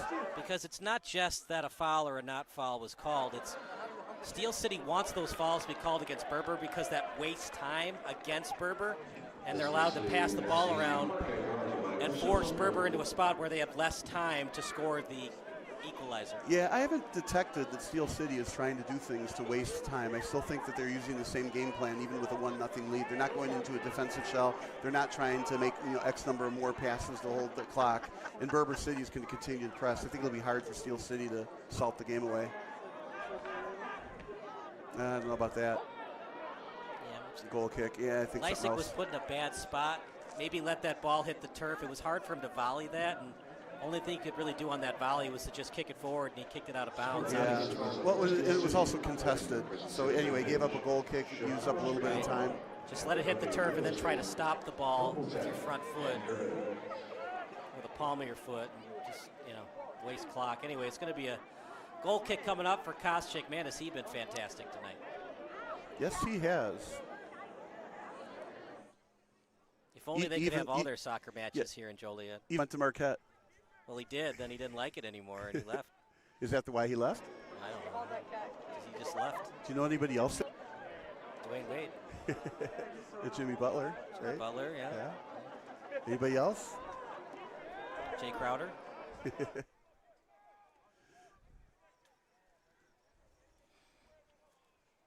you know what Marquette's named after? I mean, I could make some guesses, but maybe I'd be wise not to. No. He's a famous missionary. You're never going to get it. Oh, Marquette, of course. That's his name. Oh, really? Did you also know that the grass is green and the sky is blue? Well, you did ask. It's like that episode of Golden Girls where the question is on Jeopardy, who's in Grant's tomb? I failed that question in like 2nd or 3rd grade. That's, I think, when I ran into some kid with a sense of humor, and I learned a lot on that question. I don't know who's in that tomb. Grant, you stupid idiot. Ha, ha, ha, you fell for it. And in the episode, Betty White's guess, who is Cary Grant? And it's a dream, of course, so Betty White actually wins the $1 million Jeopardy question. It's a great episode. Well, I guess that would be an alternative answer. All right, I like what Berber City's doing here, holding on the ball, and of course, as soon as I say something, they give it up. But I think that's one of the ways they have to get back in the game, patience, but continue to move the ball and pass the ball. And Steel City obviously setting up well on defense, not letting Berber City be able to penetrate. So this is going to be a good game. I love these 1-0 games in the middle of the second half, especially when the game's very meaningful and 3 points are on the line. If you're just joining us, man, if you missed a heck of a game, that should be a foul, and it is. Just a silly foul, partner, and it allows Steel City to waste more time with back-and-forth passes. Yeah, again, I just don't think Steel City is goal here is to waste time. I think their goal here is to continue to win and press and try to get that second goal. And I just don't detect them finding ways to run clock. When they start tying their shoe on the field, then they're in that mode. If you're a soccer fan, but an average one, extra time is about how many injuries, how much time we've had to waste with substitutions. We haven't seen a lot of that, so it's advantage Steel City.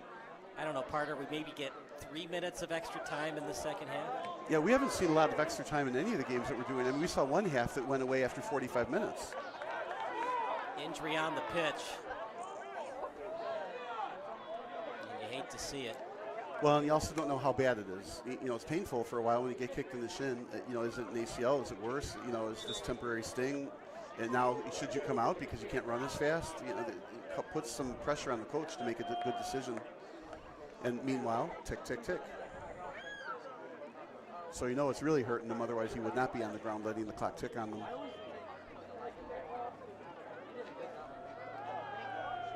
A yellow card on that. I feel like a delayed yellow card, but a yellow card It's now 2 yellow cards against Steel City in Yeah, I this one. think the coach decided to give the referee a little peace of mind there. Remember, if you didn't watch the game a couple weeks ago, Steel City was called for a red card. That was close to one. Yeah, if you look at the camera angle also down there, that's our Kirby on the what appears to be the bullpen. Yep, she's near the bullpen. Yeah, there she is walking toward the bullpen, on the replay at least. She's pretty fair with her reporting. Well, she's very knowledgeable. I don't think you got the pun there. Oh, I might not have. Her last name is Fair, so Oh, I didn't know. But yeah, she is very, very good on her reports. And again, her 10 years of soccer background, it's interesting to hear. She picks up a lot. So right now, she's picking up this whole entire exchange. It'll be fun to bring her up later and have her tell us what was said.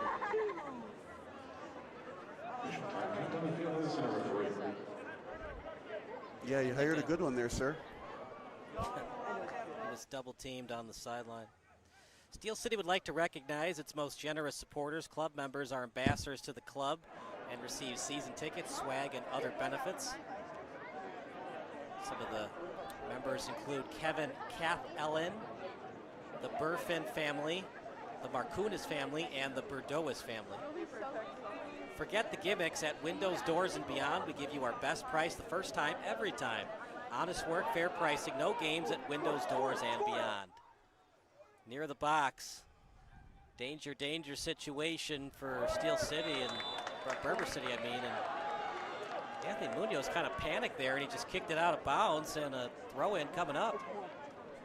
Another report coming up for Kirby Fair. Still a 1-0 lead here in the 78th minute, and getting even more chippy, Kirby, as we saw a yellow card right on the sideline. Could have easily been a red. Yeah, I wanted to come up here and give you an update on that. Coach also got a yellow card. Post that, kids kept talking, and Coach right now has already been threatened with the second one if he doesn't calm down. It doesn't seem to be calming down anytime soon as Steel City keeps pressing forward. What are your thoughts? Do you think Berber City can tie this one up, or are we going to see a 1-0 or 2-0 win for Steel City? I could see them getting a score back. I think right now, momentum, although seems to be with Steel City, I think Berber's pretty upset, and maybe we'll get an anger goal back here. Lead pass in front, and then kicked away by T.O. Helm. Thanks so much, Kirby. In the 79th minute, still a 1-0 lead for Steel City. As Berber left-footed kick, nice through ball in front, blocked, and a beautiful block. Man, did Steel City need that. It was blocked away by Taras Yakubovsky. And a free kick, and just going fast as Berber City. Again, I wouldn't have done that. I think I would have set up, but they chose to go right away. From a faraway distance and a turnover. And gave it away. Not the best time to waste time by tying your shoe if you're a Berber City fan. They still haven't retrieved the ball yet either. It's probably the right time to tie a shoe. While Steel City takes their time getting the ball. Substitution is... And they've got players to sub in, so they've got fresh legs to put in. So if you think you're Steel City wearing them out, well, they've got a good crew of subs. Now, you don't know how much talent the subs have compared to the starters, but what they will have is a lot of energy. Somebody got unplugged. Stay on this for now.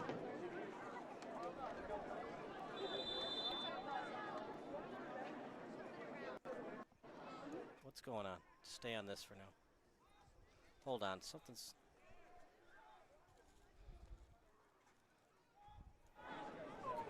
Sorry about that. We were getting some bars on the camera. Somebody unplugged us for a second. Yeah, they're pretty colors, though. How about that? Ball in the air, able to volley it, and then kick it out to the center line. Rebuild Strength Rehab is the #1 chiropractic clinic in the area for all age groups. Whether you're a just worker or a high-level athlete, visit Rebuild Strength Rehab has the treatment you need. 80 minutes gone. Those pretty Tell him to go wide. Yeah, those pretty colors are back. Wide.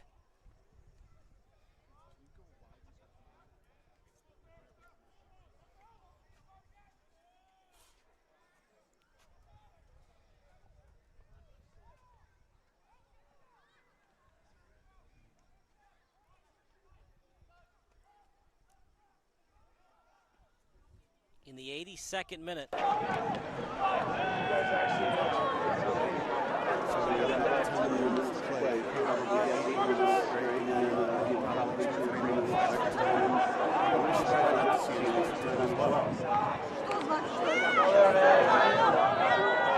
There's the game time goal. Wow. Excellent kick and a goal, and it's all tied up at 1.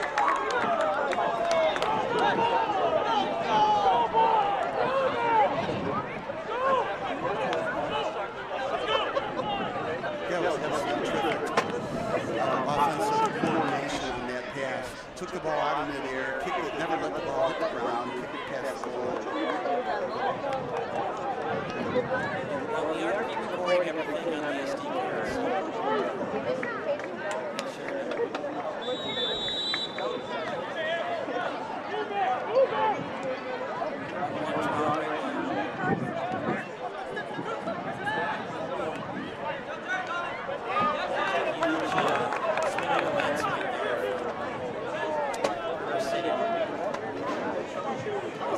Berber City goal coming in the 82nd minute of play. The game is now 10-1.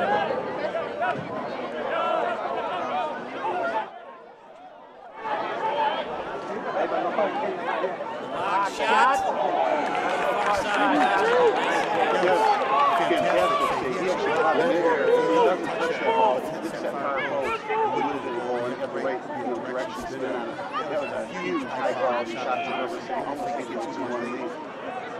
Right now we're 1-1. Both teams are going to get 1 point.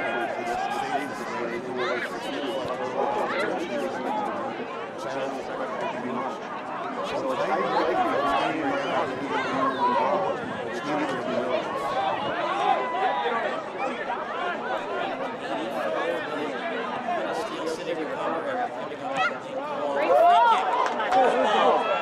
Outside is Anika on the first base line. Hesitation move. Crosser, loose ball, and then cleared away by Berber City.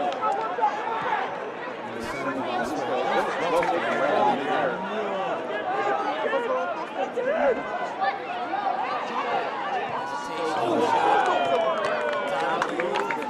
Get it on that. Guy off the bench. 19, Ничего больше мне не говори. Рот свой закрой вообще, ничего мне не говори.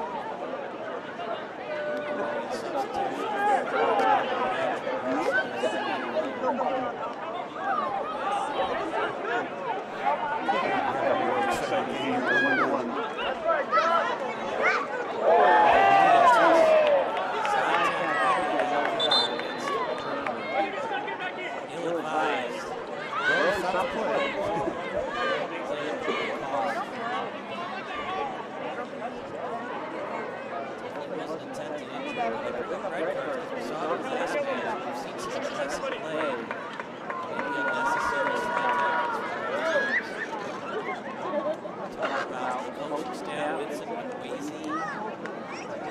Steel City has the board on occasion, as has the Billy Castro.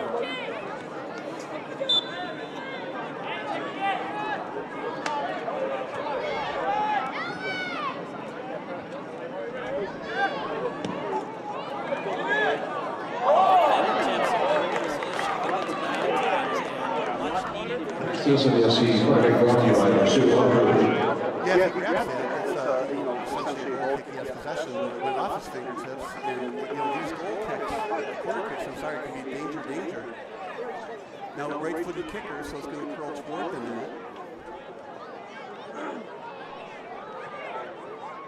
Steel City moving his players in toward the net. Hang time, header, wrong direction. Steel City running out of time to try to get a 2-1 win. Pass going over. Yeah, I don't know if that was such a bad shot to take. He's going to the upper far corner, and if he does make a good shot there, it goes in, but it turns out it's essentially a turnover. And Berber City now with the ball. In case they can find the ball.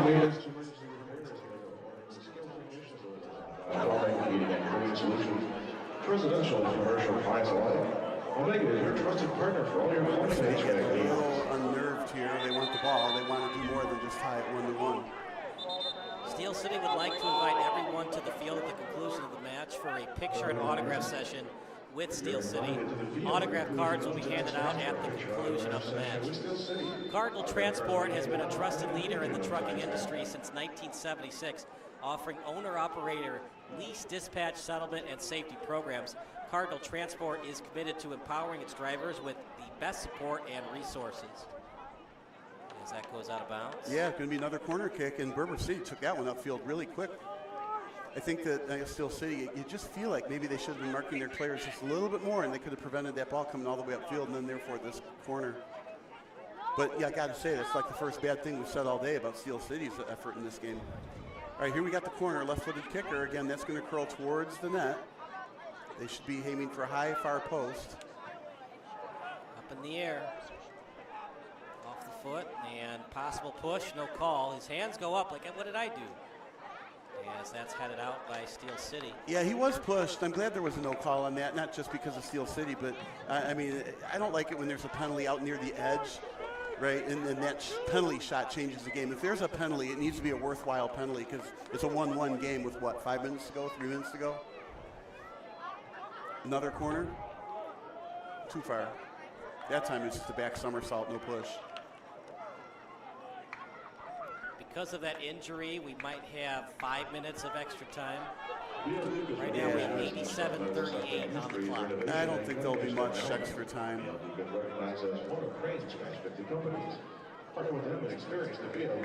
take the tie if you're Steel City, but it looked like you were going to squeeze by with a victory. Yeah, well, both teams want the win. And Nika, stop and start move, able to maintain possession, shot way too high. The man off the bench and Miles Hagan, not even close. Yeah, I think because they know the game is almost over, they're settling for just, hoping for a random shot that goes in. They're not taking the best shot on the field. Anyway, that turned out to be a high kick. Again, same thing. You got to be over the ball, keep your toe pointed down, and that went up. Another send the other direction. And the reason the goalie can pick that up off the header is because the impetus of the shot came from the defense from Berber City. You cannot pass the ball back to your goalie causing the impetus and then have your goalie pick it up, but that was essentially deflected that direction even though it was a very in-control header. Right now it's Hagan. Give and go play by Reyes out at midfield, stolen away by Berber. Another injury at midfield too. Leading the charge is Mackey out in the box. Mackey with it still, left-footed boot off his body. Another block shot by Steele. Berber keeping it in on the slide tackle from Mackey. After it was Rosted now at the sideline. Wide open chance. Hanika, is he onside? Hanika, he was offside. Anyways, it was saved by Munoz. You saw the hesitation of Hanika going after that ball. That's one you just have to replay again. To me, it looked like it could have been onside, but there was an offside call. Let's see. We're looking at the replay on our end. Yep. Yes, he's offside. My goodness, 3 feet. Didn't really matter because Munoz made the save anyways, but. Well, and what a save it was, but I think he knew he was offside, and that's why he didn't. Credit for the save because Hanika was offside. Here we go. Yep, he's offside. No, I think it's a different reason. But I think it was a handball? Foul, just a foul. But what an exciting back and forth game here. In a 1-1 game, it's unusual when teams are flying this unabated up and down the field, but neither team wants a draw. They want all 3 points, not just 1 point. That's why this is happening. There's a That's trip in the box. No call. Oh my goodness. No call. I think he hit the ball first, and that's why there's no call. But again, one to replay. That would have been the game because that would have been in the box and most likely a penalty kick game winner for Steel City. 90 minutes. Stoppage time to be determined by the center referee.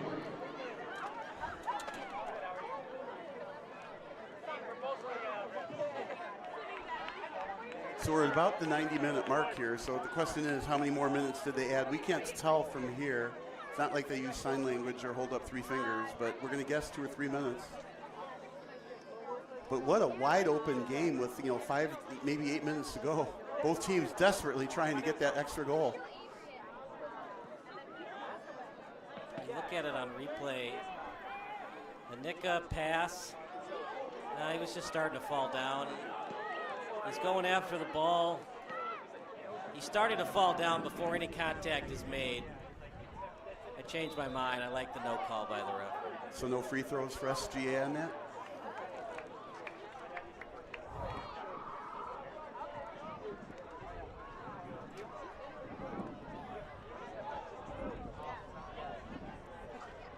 We only stick to relevant topics here. Don't go anywhere. The SBS post-game show following this telecast. Uh-oh. All right, now we got now some it's fun getting pushing. bad. Out comes the yellow card. See, what was interesting about that play, Bob, is he was trying to kick the ball through the 5-hole of the opponent. It was a kick from Josh Cruz, and the guy just fell down as he was trying to kick the ball through his nutmeg. Yeah, if I were refereeing, I wouldn't have made any call on that, but I think the referee decided that there was just too much contact. You cannot let that go. But I do think that the player played the ball first, and whatever happens, he did happens. get his leg, but it was after he tried to kick the ball through his legs. Well, in any event, so Steel City is on defense here. On a 1-1 game, this might be the last shot of the game, might be. So, 93rd minute, so right. once the ball gets sent forward by Steel City, that should in fact end it. But remember, we've had a couple of injuries and yellow cards instituted. So at the 93rd minute, we might get to 95 or 96 minutes, maybe even 100 minutes. Well, we're going to make a sub here, and there's not a whole lot of time for the ball to go at one end, back up the other end. So I think there's going to be one big, long kick for another, scramble in front of the net. Goalkeeper, just stay alert. Don't let anything go in, and you're going to walk away with a tie here. But I don't think either team is happy with the tie. I think Berber will handle it better than Steele. It looked like Steele had the victory all pretty much gift wrapped and sent back to their fan base who weren't watching today, and then who were not watching today? Yeah. And then it just happened, a free kick, and Steel City just wasn't quite ready for it. Substitution for Berber.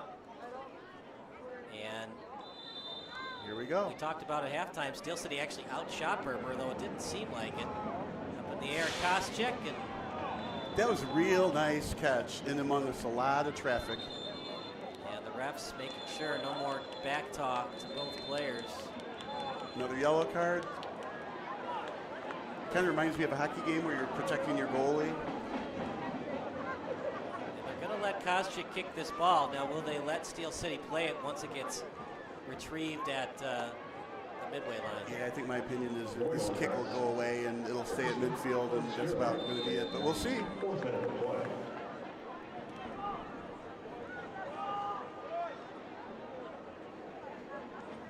I don't think the referees are interested in extending this game. This will be the last chance for Steele, and Munoz able to handle it. Munoz, instead of just... Yeah, that's what I mean. Berber City doesn't want to tie either. Right, but remember, they have 2 more matches to work with, so it's okay for them, not so much for Steele. Especially because they lost to Berber earlier. Not only did they lose, but they lost by 3 goals. We're now in the 95th minute. Boy, was he ridden off the ball. That's it. So we were right. We thought it might go to 95 minutes, and it did. Tough one for Steel City to swallow, but they do get the 1 point. Every play matters, partner. You can't take a play off. Steel City was a little late on defense, and Berber City made them pay, and that's all they needed to get the 1 point tonight. Well, and the big picture is that they earned a point against Berber City, who is going to end up at the top of the standings. I mean, no matter how you slice it, Berber City, even though they've only played 3 games, have yet to lose. So most of the rest of the teams are not going to collect a point off Berber City. So that's going to help Steel City climb the standings somewhat high. But the question is, they want to be in the top 2 to be able to move up a division. Berber City, offhand, is going to be one of those 2 in the top. And they already lost to RK, and they're on top. So Steel City, as much as they've been on a mission this year to move back up again, they're going to be up against it with Berber City and RK at the top of the standings right now. It looks like Steel City is sitting, kind of in 3rd place. They're going to have to, win a couple in a row and move up that way. But they did play well today against a very, very good team. What were some of the good things and the not so good things that you saw from Steel City, because when it's a 1-1 draw, obviously things did not entirely go your way tonight. Well, I think there's two things from Steel City's perspective. You did have the lead 1-0, and they did not seem to go into a defensive shell. It was as if to me that it was more important for them to score the second goal, play with the goal differential rather than make sure that a goal didn't go in against them. So I feel like they should have and could have salted the game away at that point in time. So that does it for our in-game broadcasts. More soccer action coming up next, including our post-game show. But for Kirby Fairs and Bob Vilsaway, Jackson Magad, and everybody else who worked for us tonight, thanks so much. Post-game show coming up next here on SBS, the broadcasting network for everyone.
A deal for me?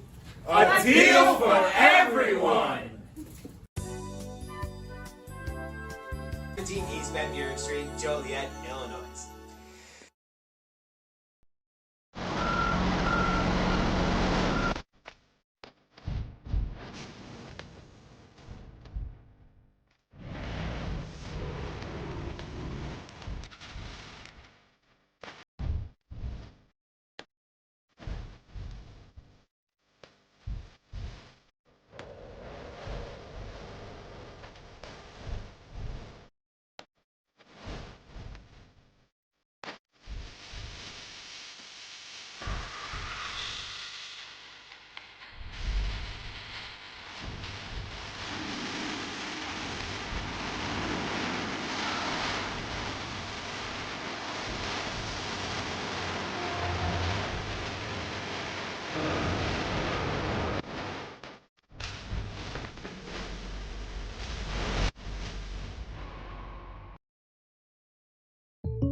They're my neighbors.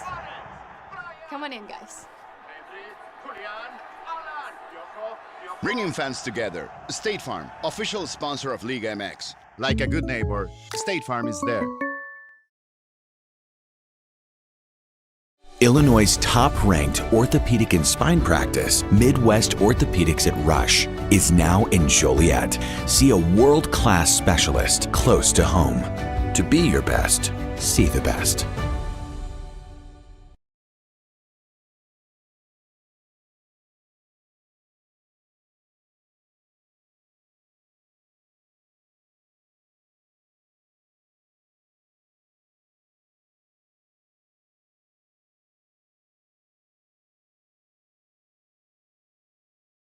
A deal for me?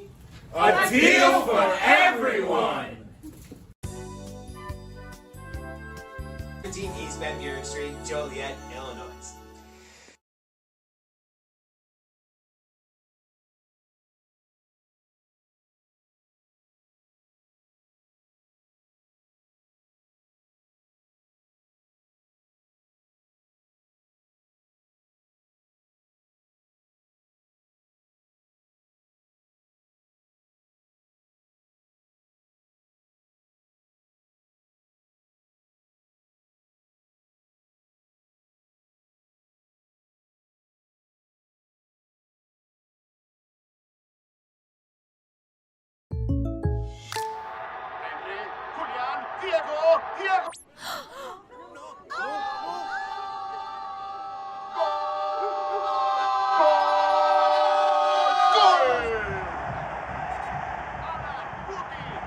They're my neighbors. Come on in, guys.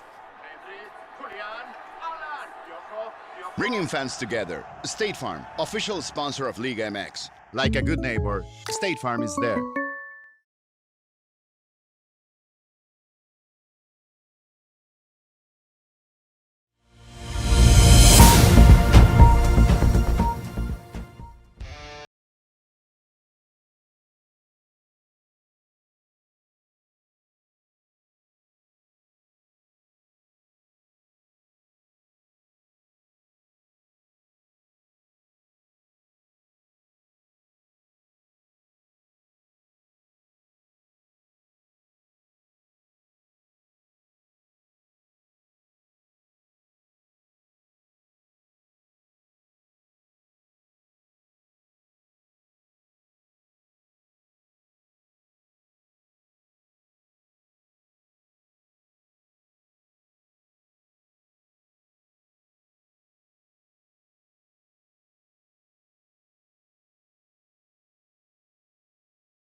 Illinois' top-ranked orthopedic and spine practice, Midwest Orthopedics at Rush, is now in Joliet. See a world-class specialist close to home. To be your best, see the best.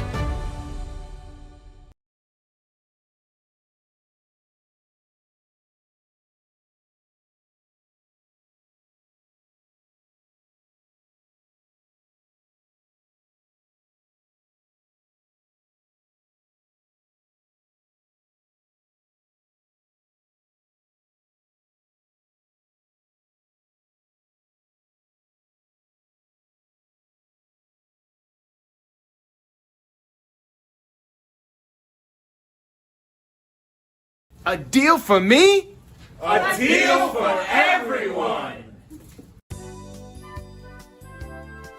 17 East Van Buren Street, Joliet, Illinois.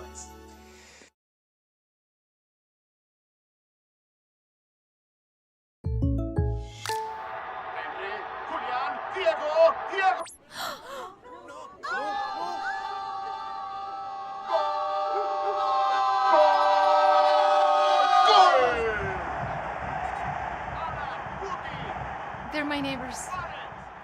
Come on in, guys.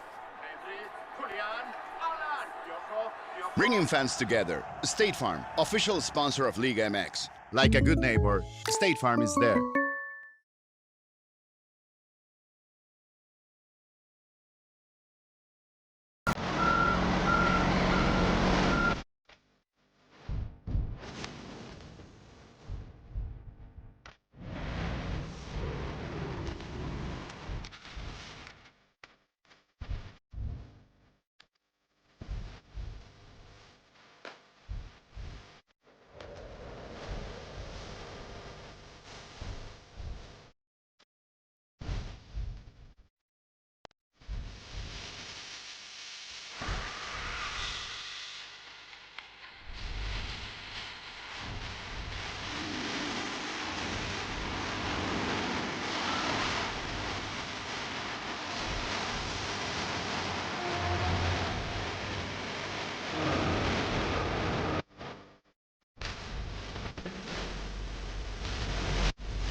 Illinois' top-ranked orthopedic and spine practice, Midwest Orthopedics at Rush, is now in Joliet. See a world-class specialist close to home. To be your best, see the best.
A deal for me? A deal for everyone. 17 East Van Buren Street, Joliet, Illinois.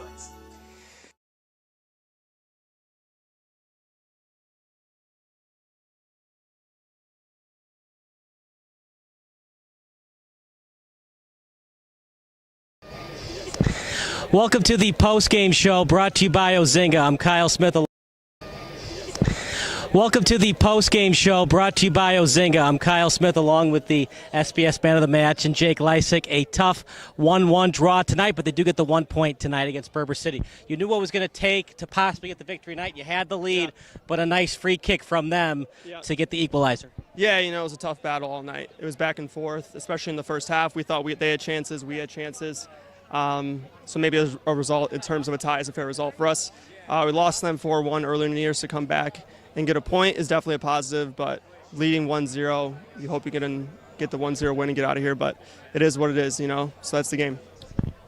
Nice assist by Vora over to Baumgartner. What is it about this pitch that's now 4 goals? All 4 of your goals here in Joliet have been scored by Christian Baumgartner, who actually plays defense at DePaul. Yeah, he's a really good player, and he's a really good teammate as well, too. Super humble, works hard. He'll play in the back line for us, center mid for us, play up front for us. And he's very dangerous on set pieces. So, he scored a set piece last time we were here versus Edgewater and another one tonight. So it was just a dangerous player, and we get him opportunities. We feel like we get set pieces. We hit the post earlier on one. Feel like we can score with different players in the pitch. You led Steel City in shots in terms of 3 shots, 13 total for your team, so good percentage for yourself. But you were outshot in the second half. What went wrong in the second half, and what can you work on for future matches? It's just one of those things. The game was back and forth. We maybe got a little bit fatigued. A couple guys coming off, a couple guys playing 90 minutes, just a little fatigued at the end, and maybe the game started to open up a little bit. They got one. Maybe we thought we could have got one too, but unfortunately we didn't. So where did you find Ryan Kostyk? He is excellent between the pipes. Yeah, he's a great kid. He's worked really hard. He's with us last year as well too. Another super humble kid. So you can rely on those kids, and we need someone to rely on net, and we can rely on Ryan for sure. You wanted the 3 points to split the season series with Berber City. Didn't go your way, so they win the head-to-head tiebreaker. But what's it going to take to get as many wins as possible to try to get back into Division I? It's just going to keep being humble, keep working hard. We have a lot of good guys out there that just like to get after and grind and continue to get better as a team, and I think we're doing that. And we're starting to find our groove in terms of a starting 11 that we're having success with, and just keeping it locked down defensively all across the board. And we know we're going to create chances, whether it's on set pieces or the open play. Final thoughts about the match tonight? You wanted the 3, but at least you got the 1. Yeah, like I said, disappointing, but in terms of improvement for the last time I played them, got the draw. But obviously we want the win, and we come into every game thinking we're going to get the win. So hopefully next time we're out here, we can get the 3. That's Jake Leisig, and that does it for our post-game show. So for Kirby Ferris, Bob Vilsaway, Jay Schwartz, and everybody worked for us tonight, we'll see you next time on SBS. Thank you.